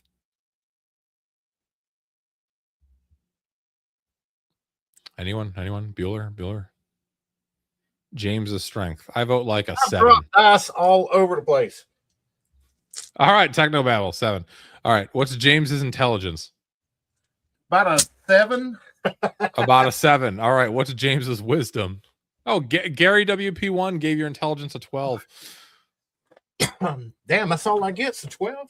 You gave yourself a 7. So wisdom 15. I agree. Nice and wisdom. There's one bag. Okay. It's got. I mean, this is like a 10-pound bag. and then I mean, literally. All right, so Deploribus Rex gives you an AC of 10, a strength of 11, an int of 14, a wisdom of 12, a dex of 7, a con of 20 for some reason, and a charisma of 13. No, I ain't got a con of 20. Dude, I love these. Okay. Big ass. I don't know what I gotta grab some dice. And then I got the blue the big one. I mean, these motherfuckers, some of here are huge. How big are they? I mean, they're like sugar cubes, big. And then I got these are my D2s. I got 5 D2s. What is that? No, D3s, excuse me. I have 5 D3s. Is this a D3? Yeah, that's a D3. I got 5 D3s. Let's see. If it'll focus. Mm-hmm. They're and then what is this? That's my D30. But which bag is it that on the off chance you're playing DCC? Oh, that's my FFG Star Wars dice. I forgot I had those. Oh, what are these? Oh, who had was it Tinkar that had the dice that always rolled either a 1 or a 20 because they're both D20s, but one has 20s on every side and the other one has 1s on every side? I don't think that was Tinkar. Somebody did. Or no, it was Bear, I believe. That Bear the GM. Like he was like, I know the secret for rolling a 20 and a critical on every dice roll. So, Steven, to answer your question, no, I don't have the Hyperborea specific dice because I'm really not a dice goblin. I've had the same dice with a few minor exceptions for like 20 plus years. So, like, I have a normal size D20 here from Chessex. It's like a copper thing. But on Amazon, I bought this gigantic dice set. Oh, shit that I'm dropping. I don't know what this is. So, normal D20, giant D20. That is a die for probably a game of some kind. It's like a 30-sided die. I don't know. Yes, like 30-sided. But I bought these gigantic dice for conventions because you can see them from a mile away. I'd be scared to roll them 6-sided on a glass top table. I wouldn't do that. So, but yeah, they're just big dice, which is fun because I like being able to, like, even when I DM, I like to roll in the open. I don't roll behind the screen. So I think I found them. I like that people can see what I'm rolling. Oh, I did. What are you looking for? Oh shit! Don't lose them. They don't make these no more. Apologies, chat. Obviously, the Dex's 7 was too generous. Where's the rest of my dice? Oh, there's my D12. I think I got 2 D12. I don't know how I got 2. My original where you colored them in with the crayons. Yep. Yeah. Yeah, like my D12s. These are like the ones to where they're my very first set. This is my D20, where it has 1 through 10. On one side is you don't color that side. You can't even see them no more. Yeah, you don't color it because the colored side are the 10 plus the number. Yeah. Damn, these things are wore out. I mean, they're almost completely round. I've rolled this dice so many times. Yeah. Well, it's made of chintzy, ancient ass plastic too. Yeah. All right, now I'll put everything back up. I had to showcase that, but yeah. Oh God, I got so many damn Crown Royal bags. Dun, dun, dun, dun, dun. I do like Chessex's megahedral dice. They're like bigger than normal. I bought a set of dice that are they're supposed to mimic the original OG dice, and they're close. I gotta make sure I didn't drop any more dice. I don't think I did. Let's see here. No, I didn't. Okay. Oh God. All right. Are you wearing pants? What? Are you in your underwear or are you wearing shorts? Boxers. Yeah, we saw him, buddy. Oh, it's okay. Well, the members only content. Oh, shit. Woo! That was funny. But yeah, that's what I keep my dice in. But I have one Crown Royal bag that I have my actual game dice in. I have a Crown Royal bag. I have a Blanton's bag. I bought last year a leather bag for myself on Etsy that holds a shitload of dice. But I like it because it's a nice soft leather. The big bag that was just had 5,000 dice in it. I just usually have community bag sitting at a table. I just put it in the middle of the table and say, get you some dice out of there. Yeah. So the one thing I do like in terms of special dice are these. So this is a Chessex. It's a Roman D4. So it's a 1 through 4 3 times on the D12. Nice. And then this is called double 6 dice. It's a D6, but it's on a D12. So it actually rolls, right? I like that. You need to give me a link to that in our channel. Sure. I'll go order them. Yeah. But I've got like weather dice and yes or no dice, and which I don't have any of that. But no, the reason that I bought them was because at one time in the past I was tempted to do solo D&D online. Yeah. And I still may. I've never done that before. So I tried solo, but I think I'm too stupid for it. I don't know if I could do it or not. Yeah. I bought all those dice for that though. Just so that way it's like, okay, which way, because I know everything that's coming. So I'm like, which way are they going? And then roll the dice. And so I don't know. I may still give it a shot one day. And that might be, I don't know. Anyway, yeah, I like unusual dice. It's because you're an unusual guy. I am. But we like you. You're cool. And,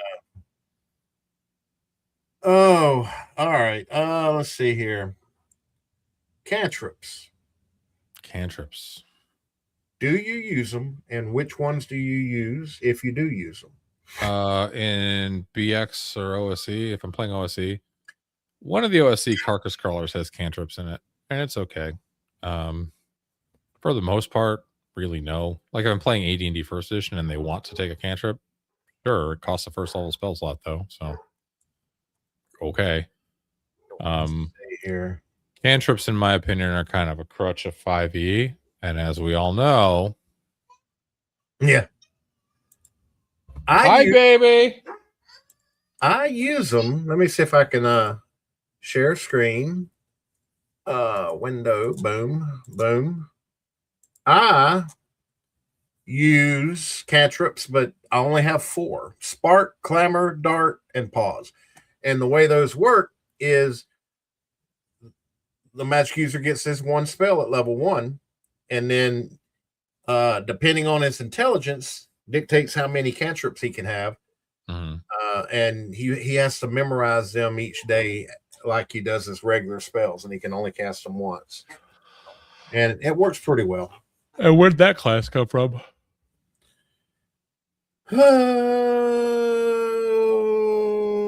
I don't remember, but I liked it over the OSE.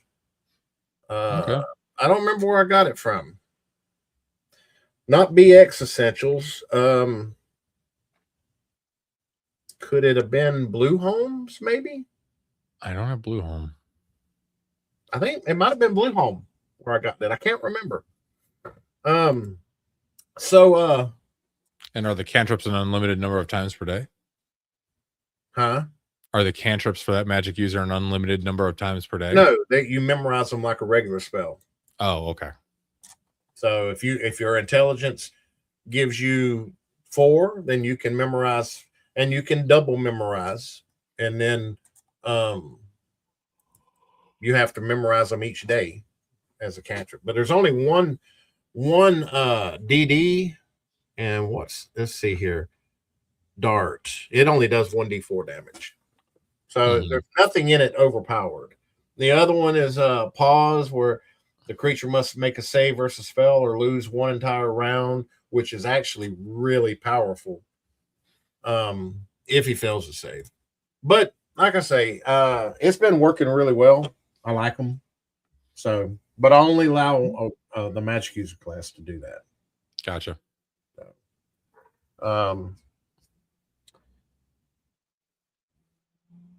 Let me see here. The last one is my thoughts on necrotic necrotic gnome, rewording spells and such to pull away from the OGL. Good idea, bad idea. How will the fan base react?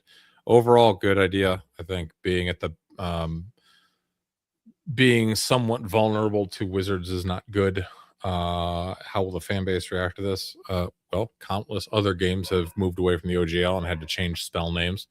Castles and Crusades, Swords and Wizardry, Hyperborea. Like, didn't they change that from the beginning, or was that in a later edition? Some of them did, some of them didn't. Like Castles and Crusades, because I think CNC, I don't think used the OGL initially, so they had to change a bunch more stuff than you see in like a lot of the other retro clones. But yeah, it's just a spell name. It's not a big deal. Yeah, I just don't know what else they're going to change. I can't wait for the PDFs to hurry up and come out because I really want to see what they're doing. Yeah, I'm curious. Everybody's just guessing. And every now and then you'll get somebody that thinks they know what's coming, but nobody knows because they haven't said it yet. I mean, they've said a few things in their blog posts. Like they mentioned the hovering at death's door, which is literally the name of the AD&D second edition rule. Right. But is it going to be from first edition, or are they coming up with a new system and calling it hovering at death's door? Who knows? If I had to guess, I would say they're probably just going to bring over the AD&D 1E death at -10 because so much of advanced OSC advanced is AD&D 1E stuff. But that's us guessing. It is us guessing. But it's an educated guess. Maybe. I mean, I don't know. And like you're right. Chat hasn't statted me out yet, so we don't know if it's an educated guess. Oh yeah, we got to stat. Yeah, let's stat out Dan right now. All right, strength. Angelo, hey, what's up, DM Angelo? All right, let's go, chat. Strength. We're statting out Dan. Strength. Don't get quiet now, by God. Y'all some bitches statted the shit out of. All right, so strength 10. Okay. I tell you what, put the stat in front of your number, and let's just start piling out. Hey, Angelo, what's up, brother? Hey, welcome, Dan or Angelo. Good to see you, brother. 1835 intelligence. Really? Who is that? Love you. Take your ass to his chat. Strength 1835, int 18, wisdom 18, dex 18. Definitely not. Yeah. Those are some loaded dice, dude. Sorry. So, well, 14. Chat, I love you. You're all beautiful people. I know you are, brother. You're hey, I don't deserve you. You're glorious. You're wonderful. I appreciate you. One thing that is actually fun about AD&D second edition is right. Tennis average. Charisma 4. I'm going to go ahead and share this. So go ahead and hook me up. So in second edition, they actually have, for some things, some of the stats, they have like real world measurements, like max press. So according to second edition, my strength would be about a 14. Because that's what my max bench press is. Okay. My dexterity, there's no real world, but like I'm fat and kind of retarded, so it's probably like a 6. I don't know. I mean, you got to remember when the adrenaline gets pumping, the dex, you get a +4 on dex. That's true. When you're being chased by a wild buffalo, you get that +4 bonus. So. And there's a Dragon magazine article I remember at one point where I'd have to find it. You might know where it is, but they said for like to measure your IQ divided by 10 is like your intelligence. So, which makes sense if human average is like around 100 or so. But yeah, I just thought that was interesting, and I wanted to show second edition because it's cool. Reaction adjustment, or no, maximum number of henchmen. So right now at work, I have a team of 8. So that would actually put my charisma. Wait, 7 or no, it's 8. It's 8. 16. I have a 16 charisma. That's all I got. Well, that's just what I wanted to share. I thought it was fun. Blatantly cheating, but okay. Naturally, mine would be a little bit lower than yours because I'm older. What, your charisma? No, my overall ability scores. Oh, it depends. Based on AD&D first edition, your physicals would go down as your age, but your mentals would go up. Maybe, yeah. Like your wisdom and intelligence go up, but your strength and dexterity go down. Yeah, there's a chart in first edition that uses that, doesn't it? Isn't there? Mm-hmm. Yeah, it's in the DMG. I think it's on aging. Yeah. As you get older, and it gives you pluses and negatives on your ability scores. Yeah, yeah. I remember that. God, that's a long time ago. Yeah, I remember that. Yeah. AD&D 1E DMG is still, in my opinion, the best TTRPG book ever written. So, well, Hortus Blackforge, Joe's dwarf. What happened here? Get back over here. His dwarf's charisma is a 3. Nice. Because I get -1 on charisma, and he rolled a 4. So he rolled a 2 and a 1 and a 1, or 3 1s and a 2, and we dropped a 1, and then -1. So he had a 3 charisma. That's an ugly ass dwarf. Sick. What's different? I remember in second. Yeah. So in the DMG, yeah. Young adult, you subtract 1 of wisdom and you add 1 point of constitution. Mature, add 1 point of strength, add 1 Find point that of wisdom. chart. You got the PDF open? Yeah. Pull it up. Now I'll pop it in. Yes, sir. Get on it, Sonny. I got it. So hey, here we go. Yeah, there we go. So yeah, I remember this. God, it's been ages. So it's by race. You got your young adult, mature, middle-aged, old, and venerable.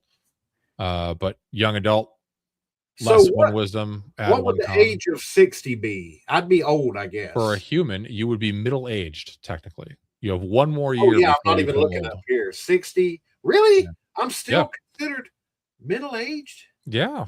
So when's the cutoff? Wait, where? Let me see. Human. The cutoff is 61 for human. Oh, so I'm almost old. Yes, Damn, you are almost old. Next year, I'm old. Next year on your birthday, you're going to subtract 2 points of strength, 2 points of dexterity, and 1 point of con, but you're going to gain 1 point of wisdom. That's it? Yeah. Really? That don't seem like a fair ass trade to me. Talk to Gary. He wrote it. Damn, Gary, what the hell, man? That don't seem fair at all. Fine. Which, I mean, I'm not going to be a fighter class out there running around at the age of 61. So I'd be done retired in D&D terms once I think by definition, the closest thing that a YouTuber would be to in first edition AD&D would probably be a bard. Because you're performing, you're telling stories, you're talking and orating and everything. I agree. Maybe like a cleric if you're someone like me and you keep preaching your religion. Yeah. I'm a dwarf. I like dwarves. I used to like elves, but nah. Dwarves. I love dwarves. Yeah. I was never big on elves at all, ever. I've always liked dwarves. I've never really cared for halflings. I think halflings are awful, which if my buddy James Spawn ever sees this, I'll be in trouble because he loves halflings. But yeah. So that's just my opinion. I could be wrong. That brought back memories. Yeah. There's a lot of, honestly, this could be like a fountain of knowledge and topics for our Saturday streams. You know, like finding cool stuff in the 1E DMG. Actually, that in an OSE system, that age thing would make an awesome house rule. As long as you had in the things that trigger aging spell wise, right? Because like in AD&D 1E, haste makes you age a year. It does. there's true. there's a bunch of spells, and that was kind of like a balancing thing, right? Like your fighter could only be hasted 30 times over his career before he gets worthless. Yeah. So, but yeah, I mean, if you want to keep track of that level of sexy crunch, I'm all for it. That's something worth looking into. I like that. There's a lot of cool stuff in here we could chat about because it's just interesting to discuss because there's so much stuff in here. Like there's like a section in this book somewhere about like edge cases for assassination. I know it's in here. I've read it before. Recovery from intoxication, insanity. Like there's so much cool shit in here. This book's amazing. And one cool thing about and not trying to get us on Dragonlance again, but one thing about Dragonlance setting that I love is you can run it. It's an AD&D setting. It was built using on first edition rules, but you can run OSE and import a ton of house rules from AD&D, and it run perfectly fine. Well, that's because AD&D first edition is the best version of D&D. I agree. I grew up on it, about 40 years worth. And I'm not just saying that because Angelo's in the chat, but it is. Haste in OSE. It does. I don't think it has that age a year thing. I don't think it does. I don't think there's really anything related to aging in OSE. I don't need. Well, yeah, I don't know.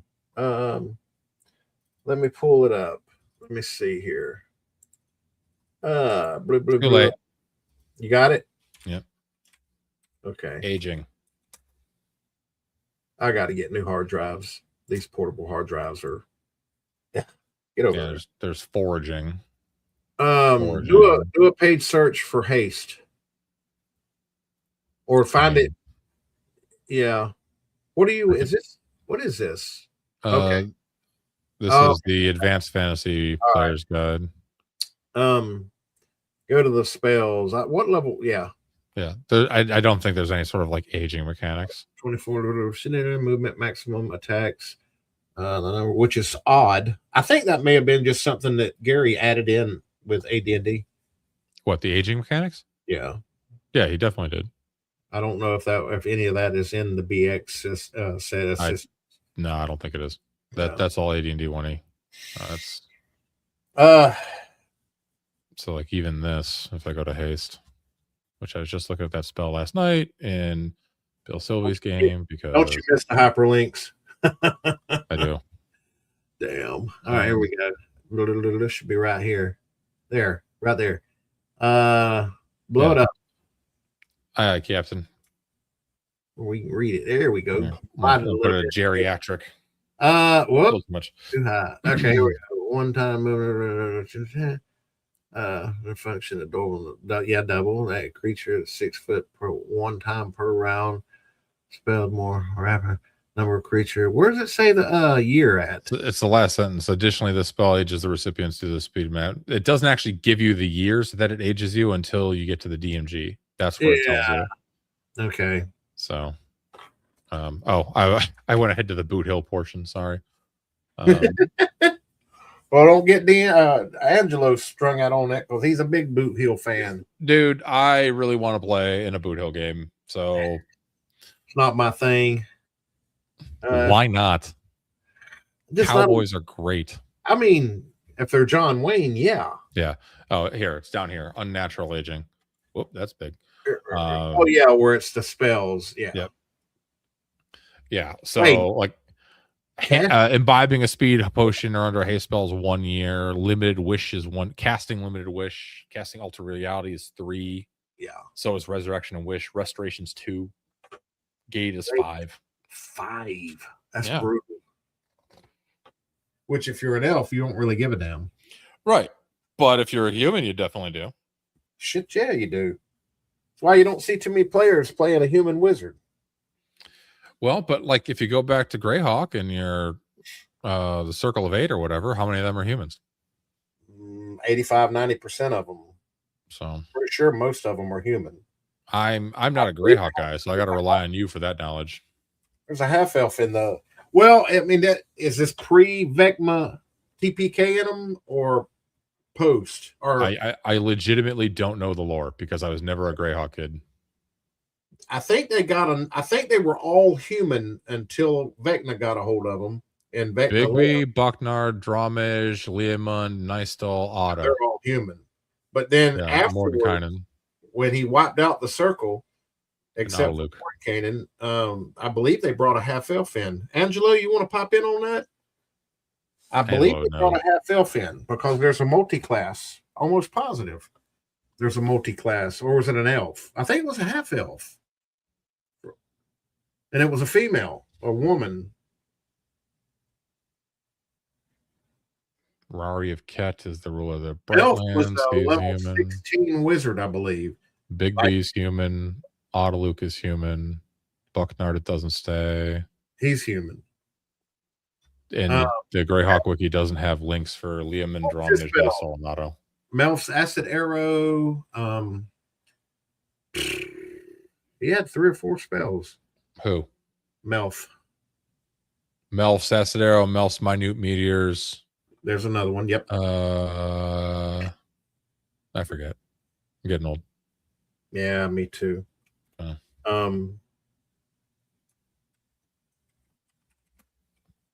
Yeah.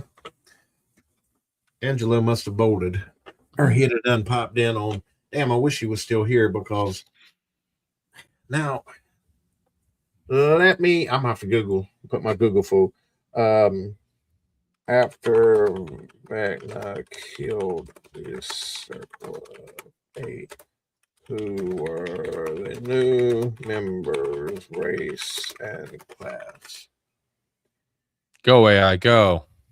Let me see here. Human.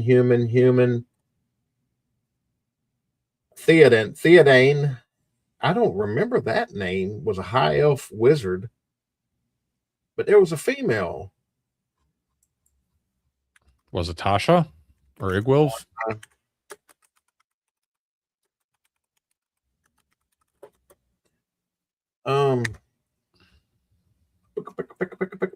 Yeah, fucking AI. I'm so tired of Google forcing you to. Melf's Acid Arrow, Melf's Minute Meteors are the 2, I think. Yes, there were 2 notable exceptions, all pure human, blah, blah, blah. No, see, come on, you dipshit. Are you swearing at Google right now? There was a female. I remember there was a female in the Circle of 8. I'm 100% sure. Anyway, another stream. But yeah, there was a female multi-class. She wasn't really that high level. I just don't remember her name. Would you like me to email Joe Block? Nah, we'll figure it out another time. Yeah, in OD&D and Chainmail, they was it Jalarzi Salivarian? I don't think so. Let me see. Well, she was the first woman to join the Circle of 8 after Bucknard disappeared.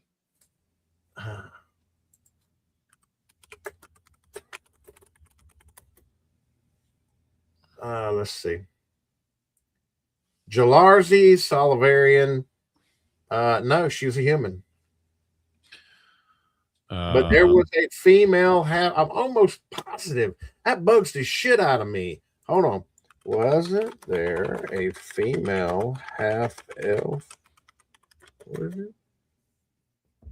Maybe I'm thinking of something else, but no, it says there was not a female. Maybe that's who I'm thinking about. I could have sworn. I think you're just thinking of Jalarzi. Let's see. Now Theodane Ariason is a wizard who joined the group after Vecna and Rari incidents. He's the Circle's first non-human.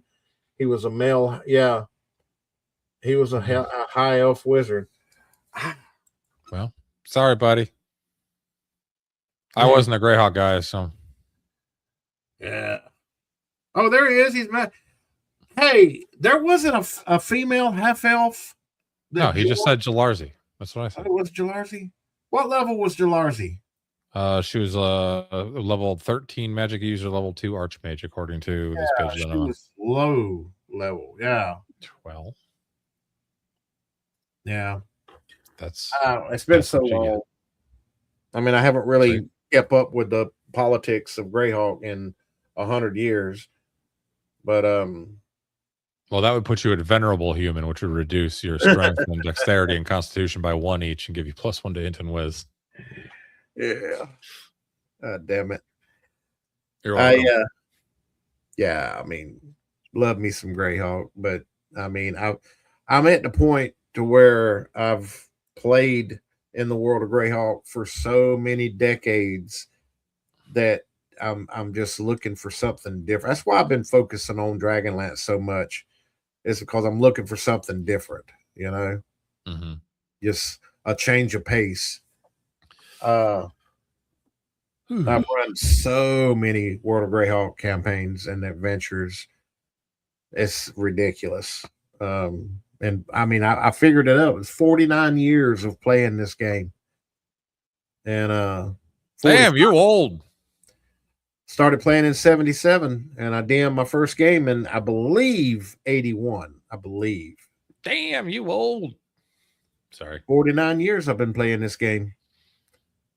I mean, I was playing it when I was buying the chainmail books when they were brand new. So for the record, my buddy Super Gravity, Grand Archon, when you said stat me, he gave me a strength of 10, a dex of 6, a con of 14. I did survive a golf cart accident. An int of 17. Thanks, buddy. A wisdom of 13. Pretty decent too. Charisma 4. Fucker. Well, I survived cancer and I survived pneumonia and COVID at the same time. Nice. So my con ought to be up there a little bit. Well, you already got statted with a con of 20. What more do you want? Did I get a 20? Yeah, someone gave you a 20. I think it was Mac. Well, I'm human. I can't have a con of 20. Well, maybe it's just that Look big. here, battery will get you everywhere, guys. Yay! I'm sad face. Deploribus gave you con 20, or maybe he gave me his con 20. I don't know. That was fun though. We should have him stat Jeff on Grognard's Assemble. Strength 3, Dex 3, Con 3, Int 3, Wisdom 5. Oh, deplorable. Fair enough. Flattery gets you everywhere, Rex. GF has had to give me some warnings. Yes, that's true. Ginger Fraser has had to give me some warnings. Which, for the record, when I met him at North Texas, I apologized for being a shit on his Discord, and he said, it's okay.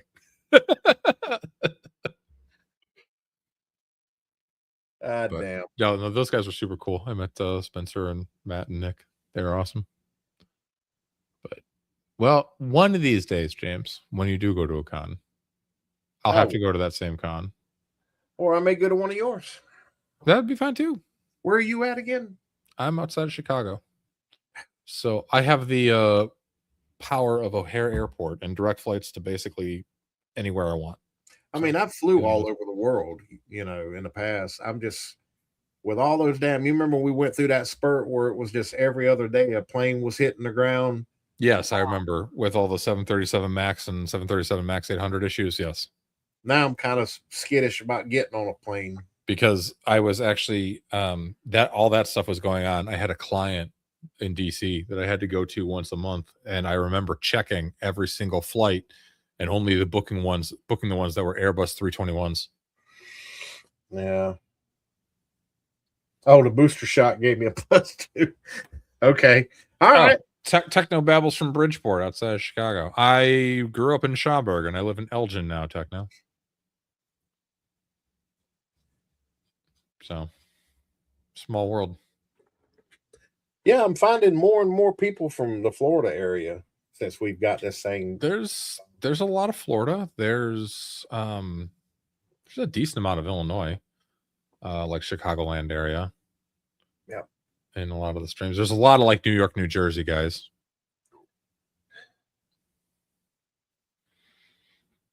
Yeah, and it'd be cool when Bill starts running his cons. That'll be fun. Yeah. He'll get a big turnout on that. I love Yeah. Bill. Bill's a great guy.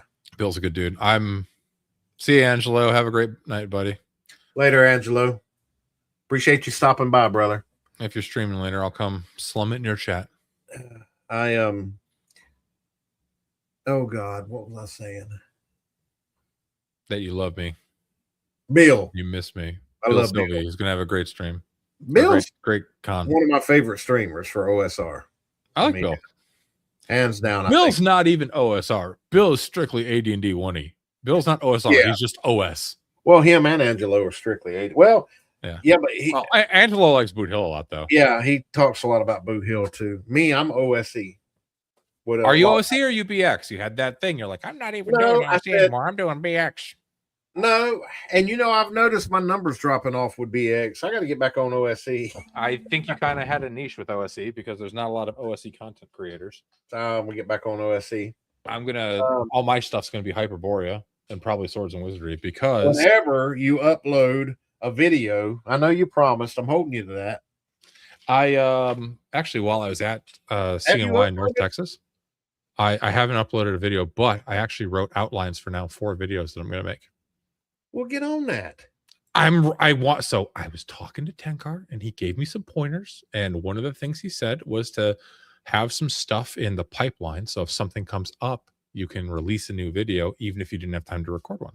I used to have like 10 or 12 videos on hot standby, and I set it up like for the move. That way I could keep. I was already set up with everything put together and shit, and was still releasing videos from Georgia. From Georgia, with your old setup and old background and everything. I remember. But I didn't have my computer was downstairs in the living room because the summers just got so damn hot upstairs. Even with the air running, it didn't matter because the thermostat was downstairs. And I just got tired of just not being cool. And I moved all my stuff downstairs, so I didn't have a backdrop. You don't have to worry about not being cool. I think you're pretty cool. Well, thank you. You're welcome. I do have a really cool Razer green screen that you just grab and pull up and let back down. But I was going to use that for when I got back into PC gaming that I have not done yet. So don't bother. TTRPGs are more fun. I will, and I'll get back on Twitch doing that on my RP Grand. Yeah, twitch.tv/RPGrandPa. Any opinions on Tales of Argosa, Mr. Dan? I have the book. I've read through it. I want to try to play it solo, but every time I've tried to play a solo game, for whatever reason, with my brain, I can't suspend disbelief long enough to do it. But I have considered potentially trying it as like a journaling thing, like, roll the dice and see what happens and then just kind of like write it out. That might be different. I don't know. But I was going to do a solo game on Roll20. That's why I bought the dice and all. Yeah. And that would be kind of neat. Me and you do a duo game. Okay. We could do that. That might be fun. That would be fun. We could even do it live for people. Do you want to DM or do you want to play? Well, I mean, neither one of us would really be DMing. It's just I need to watch somebody do a solo game and see. I don't know how to do it. Flint Fireforge does one with Tim Shorts of Gothridge Manor. They do a duo Shadow Dark game where I think Tim is running it and Flint is playing. Well, we could do something like that. Is Flint in chat? Flint, you in chat? I don't think so. I haven't seen him. I have to ask him. Go watch the videos. They're interesting. Neat. We do a duo. Yeah. We could try that. That'd be fun. I figure out how do you I don't have a problem with DMing it. We could start out simple. Ruin Tower of Xenopus. Tell you what, honestly, if you want to do a duo game, run Ruin Tower of Xenopus. I'll roll up like 3 or 4 characters and just play the whole party. No, because I want to learn how to play the solo style. That was okay. So we'd do like 2 apiece. Okay. And just give it a go and see. Maybe I don't know. Maybe. So, and while you're thinking about that, so Technobabble asked me about Tales of Argosa. Gary WP1 mentioned he wants to give it a try.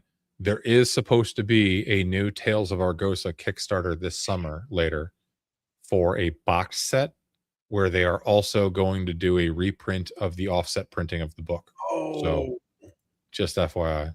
That's interesting. That's a cool idea. Like the Living Greyhawk kind of deal, only this would be just, how would we do? See, Techno, are you in Discord? Yes, he is. I think. See, I need to rename everybody nicknames. Everybody in chat, send me your your YouTube name where I can put a name to an account, please. A Living World solo game on Discord. That would be cool. Would you do it in Greyhawk, or would you do it in? We could do it in Dragonlance. Ooh, that would, yeah, but what would you run in Dragonlance? That's the thing. There's no adventure modules to run. So I think what you would have to do is you would have to split people up and have part of them be the good guys and part of them be working for Takasis. Terra Invictus would be good. It's Takesis. It's Takasis. It's Takesis. I don't say Takesis. I always said Takasis. Okay, hold on. 1 for Takesis. 2 for, how you say it? Takasis. Everybody in chat. 1 for Takesis. 2 for Takasis. However the hell he said. 1. Takesis and Takasis. Takesis. So, Takesis. all right. Yeah, everybody's saying it your way. Yeah, it's Takesis. That's fine. That's fine. I mean, all right. So I'm wrong. You are wrong. Next one. Okay. Thaco or Thaco? 1 Thaco, 2 Thaco. I'm a 1. Thaco. I'm a 1. Thaco 1, Thaco 2. It's Thaco. Oh, we got a Thaco. Oh, I got 2 Thacos. 2 Thacos. I always said Thaco as a kid. Charts. John Collins, AD&D 1A charts. Charts. My man. My man. Get it, John. That's it. Charts. I never had a problem with Thaco. I used it in 2nd edition. Played 2nd edition 10 or 12 years. Yeah. I went back to 1st, but I used Thaco. It's okay. I mean, it didn't ever confuse me. Seemed to confuse the hell out of a lot of players. I'm like, why? I don't know. I don't know. I never had a problem with it. And I started playing when I was 7, so maybe they should just learn to subtract. I don't know how old I was when I was single digits the first time I played. I just don't know how young I was. Long time ago. Well, if someone has a slide rule, perhaps we can calculate it. Yeah. Or an abacus. Wait, I got it. We'll just Google for it. Let me see here. I was born in 1966 October. How old was I in 1977? Really? You're not going to give me really? You're going to force me to go to AI? James, when were you born? I was 10. I was 10 years old. Yeah, I'm sorry. Math, guys. Sorry. Yeah, I was 10 when I played. Oh, okay. Here, Stephen Kennedy. Drow or Dro? I say Drow. Drow 1, Dro 2. Drow. I'm a Drow. Drow is 1. Dro is... Joe Block says Dro, but I've always said Drow. I mean, it's cow, drow. How now, brown drow? You either say it like cow or you say it like snow. It's good to see the ones. Because I agree. Ones. Excellent. Yeah. Yeah. Gary said drow like cow. I agree. I want to just strangle somebody when they say dro. Like, let Joe Block know that. It's kind of like, okay, here it is. This is a non-D&D. Here we go, because we got a bunch of Yankees in the chat. Uh-oh. Okay, here we go. This has nothing to do with TTRPGs. Pecan pie or pecan pie? Pecan pie. 1 is pecan, 2 is pecan. 2. Go. Pecan. And I'm gonna say You're a pecan pie man, aren't you? hell yeah. CAN spells can. You're not gonna have a con of corn. What the hell's wrong with you damn Yankees? Can. C-P-E is P. C-A-N is can. You illiterate motherfucker. It's not con. It's not C-A-N spells can. It drives me up the wall when they say pecan pie. Really? And I was watching Star Trek Enterprise and Technobabble, I agree. We won the war. It's pecan. Bunch of Yankees. Pecan. Got me saying pecan. And ain't my fault I was dropped in any pecan. See, this is why people love your goofy ass streams. They come here for quality content. But yeah, I mean, we were, Lord have mercy. Lord have mercy. Oh, I got a funny story to tell About the Lord having mercy. No. Oh. I went up to see my kin folks on my mama's side that live up in Tennessee. It's been several years ago. Your kin and yeah, my kin folk. And so some Uncle Arthur was complaining about something, and I was like, "Don't worry about it, it'll be all right." And he said, "What did you say?" And I said, "Don't worry, it'll be all right." He said, "That ain't what you said." And I said, "It be all right." Means it'll be all right. Yeah, but no it'd be all right. That's how we say it in the South. It'd be all right. Yonder come the kin folk in the moonlight. Oh God, you crack me up. One of my new players just sent me a DM saying he wants to play a human fighter. I seen that much. We need a fighter. We got a creek or crick? Creek. Yeah, we're just going to finish it out with grammar. Yeah. Creek. One is creek. Crick. What was the other one? Crick. Yeah. Crick. Come on. It's creek. But crick is 2. Creek 1, crick 2. Oh, I didn't finish my damn story. Oh, I thought that was the end of it. No, I forgot. I got sidetracked. So, he sent me a DM and it threw my mind off. So anyway, so he was like, "It be all right." And he just, it was the funniest thing in the world to him. And so, about 2 weeks later, after we came back to Georgia, about 2 weeks after that, he sent me some pictures of like 3 or 4 different cars, and they had tags made on the front of the car that says, "It be all right." I love it. Like, y'all's a bunch of idiots. Yeah, I started a trend up there. It'd be all right. So, but, well, Brother James, speaking of trends, I do have to go cook dinner. It's after 6 o'clock my time. Oh, it is that. We hit the 7 o'clock mark. Sure did. Good job. Yeah. Yeah, we had quality content. Quality content. got yourself a super chat. You can go buy yourself a piece of pecan pie with that super chat. Dinner time. It's been lovely. I'm going to hop on out. Chat. I love you all this. Are great. We got a good community. I agree. It's a really good community. I missed you all. And I really look forward to these on Saturdays. They're a ton of fun. I look forward to our new super secret project. Next Saturday, 5 to who knows? Till God knows when. Dragonlance. I'm going to have my stack of books right here ready. Be like, this one is great. This one sucks. Every one of them on the shelf. I don't know if I'll pull them off, though. I don't have every one anymore. I lost a lot of my paperbacks.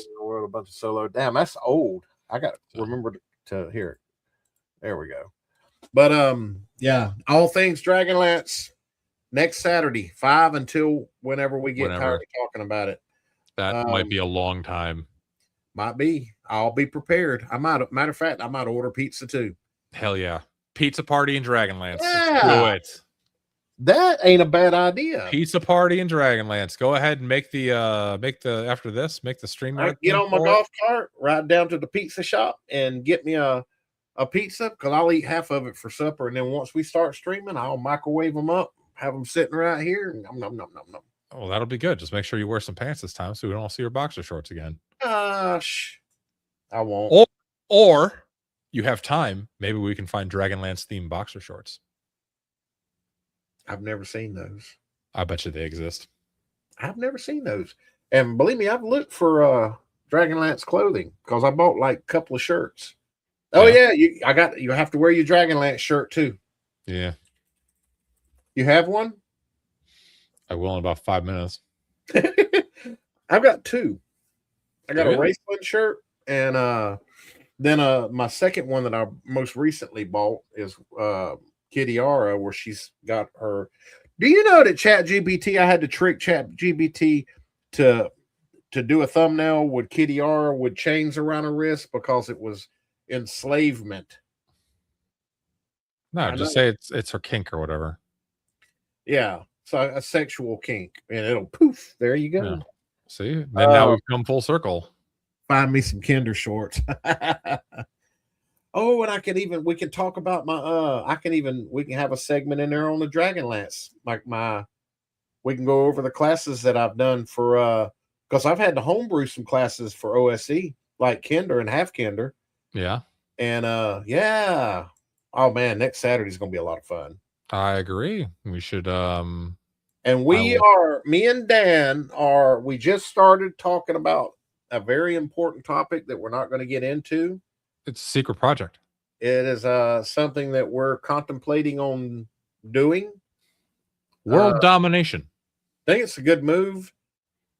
I do but too. We got a lot of stuff to go over. And so yeah, look forward to that. So be on the lookout for but yeah, Dragonlance. And matter of fact, speaking of Dragonlance, John Christian, he's the one that done the Vault of the Undying series. Really good. It's a 5e adventure. You'd have to convert it. But and he's talking about converting them too. Once he's got one more adventure to release to have 12. But I've sent him a message with my questions and all, and haven't heard back from him. I don't know if he's been doing cons. So I need to get a hold of Trappist Whiteman too and have him on. So that, and I don't know what that may end up canceling out either our Friday or a Saturday, depending on his schedule. I don't know. That's fine. So I might not be able to attend one of those. So we'll see. All good. But I'd have to work with him and get a time and everything. So yes, we're gonna have a good time next Saturday. All things I agree. So, and we've been planning this for a while. I have purchased my Dragonlance shirt. Oh yeah, let's see it. It'll be here on Wednesday. Let's see which one you show. It's Karaman and Raceland. Share the screen. Let me see it. Is it the one where they're like? Share your screen. Let me see it. I'm working on it. I'm slow. Okay, I'm fat and retarded. Oh, and take a screenshot and send. Go full screen. Take a screenshot and send the nameplates to Jeff where he can. Yeah. Here, I'm doing the screen shares and not working. There you go. It's that one. I don't have that one. It's on Amazon. I just bought it. Nice. So it was the only one, and now it's mine. Let me hold on, man. I might before you go. Hold on, I'll show you the one. One of them I ordered off of a third-party site, and it's got like a quote from Raceland on the back, and it's got him on the front. Really cool shirt. I don't never wear it because I don't want to mess it up. But let me see here. No, it won't be on this. Amazon. See if I can find the Dragonlance one that I ordered off of Amazon. All right, Dragonlance. Let me see. I got the Forgotten Realms one. Oh, I didn't order it off of Amazon. Where would I order that? Where did I order? Let me see something. Hold on. Dragon. Let's see if I can find the shirt that I got. Oh, that's a cool one.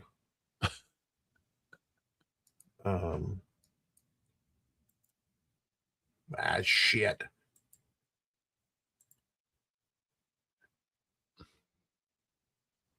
I don't know which ones This one here, this is got a lot of let me see here. Boom. Are you sharing anything? Fixing to share screen. Do this one. Okay, and then boom. I like that one. The one that's with fucking Sylvan SD Alpha King and Green Field Dragon. Thoughts. That's Field Thoughts, Yeah. I believe. What the hell is that Green Dragon's name? Let's see here. Okay, that's that is the famous picture. Yeah. Let's get rid of chat where it don't overlay. How do I blow it up? Let me see here. There we go. That I mean, love that shirt. And then but I can't find. There's another one. Is that the same? No, that's a different one. I'm trying to find the one that I bought, but I don't see the damn thing. They had a bunch on here. It's T Publix where I bought it from. I'm almost positive. I'll be wearing it next week. Oh, that's a cool one. I like that. Oh, with Lorena on the Silver Dragon. That's a good one. That's a Clyde good. Caldwell, I think. Yeah. I don't see the one that I bought, which really sucks. It's really cool. I'll have to I'll be wearing it. I have to stand up and are you gonna have pants on? I'll have to for at least a few minutes. So when we see you start wiggling around in your chair, that's when you're taking your pants off. I'm taking them off. Yeah, getting out of them damn shorts. Shit. All right, you folks. silly bastard. Well, he's got to go cook, and I'm not going to hold him up. And so that's it for us tonight. And had a blast. It's good to be back. Agreed. I missed the dynamic duo is back. You're damn right. I'll have to get off my ass and get a couple of OSC videos prepped and ready to unload for next week. I'm prepping some Hyperborea videos. You need to do that. I am. I got the outlines done. I'm going to do some recording tomorrow. It's supposed to rain all day tomorrow, so I can't really go out and do anything. You know, we need to do another channel to where I want to. We've talked about this before. I want to take Hyperborea, the classes, and I want to do the human factions. I guess that's what you would call them. But I want to see what classes we could put into a Hyperborea Conan campaign. That'd be fun. I think that'd be a lot of fun. I agree. So we got so much shit to do. We're never gonna get it done. But hey, Game Master Rogers, welcome, man. Glad to see you. Oh, hey, Roger. Speaking of House of the Dragon, tomorrow is first episode of the new season, boys and girls. Never watched the first one. Are you a communist? Oh my God. No, I'm definitely not a communist. Dude, you got to watch House of the Dragon. My wife and I tried watching season 1. It was slow as shit. Season 1 was a little slow, but oh my God. Season 2, The Dance of Dragons. Oh my God. All right. I love you. I gotta go cook dinner. Yeah, we're down to 7 people watching, so we're on our last leg. All right, man, I'll catch you later. Yeah, I'll see you in Discord. Bye, guys. All right, folks. That's it for me. I'm gonna get off of here and go take my old man medication. And yeah, I don't know about amazing, but I've watched Game of Thrones all 8 seasons twice. I mean, yeah, you can tell they rushed the shit out of it, but I mean, it was okay. It was kind of a letdown a little bit, but I'm not one of those that every time I do a clip on YouTube from season 8, you get the little kids in there. It ruined it.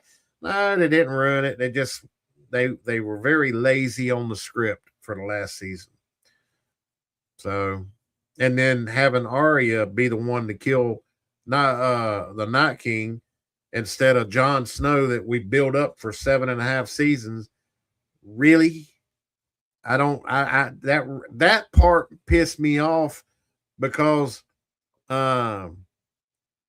everybody knew Jon Snow was supposed to kill the Night King, but they inserted their little DEI politics. And don't get me wrong, I love the Arya character, love her, great character, but everybody knew Jon was supposed to be the one to kill the Night King. I mean, they teased it multiple times in earlier seasons. They teased it when they were on the little mound up north when they went to capture one of the dead, and them two locked eyes. I mean, really, God, that was such a letdown. I won't never forget that, what they did. But all right, that's it for me. I'm gonna get off of here, and me and Dan is going to be doing a lot of talking about things coming in the future. We've already started talking in our little private Discord channel. We got a lot of fun things planned that we're going to talk about. So, amen. Amen. That'd be awesome. With that being said, thank you guys. Don't forget, all 5 of you like the video. I should have said this earlier when we were in the mid-20s. I appreciate you guys. Well, I don't want to say it because I don't want to get people started again. But I appreciate you guys, the support, the love, and keep the OSR alive. And we'll see you guys next time. Have a great day.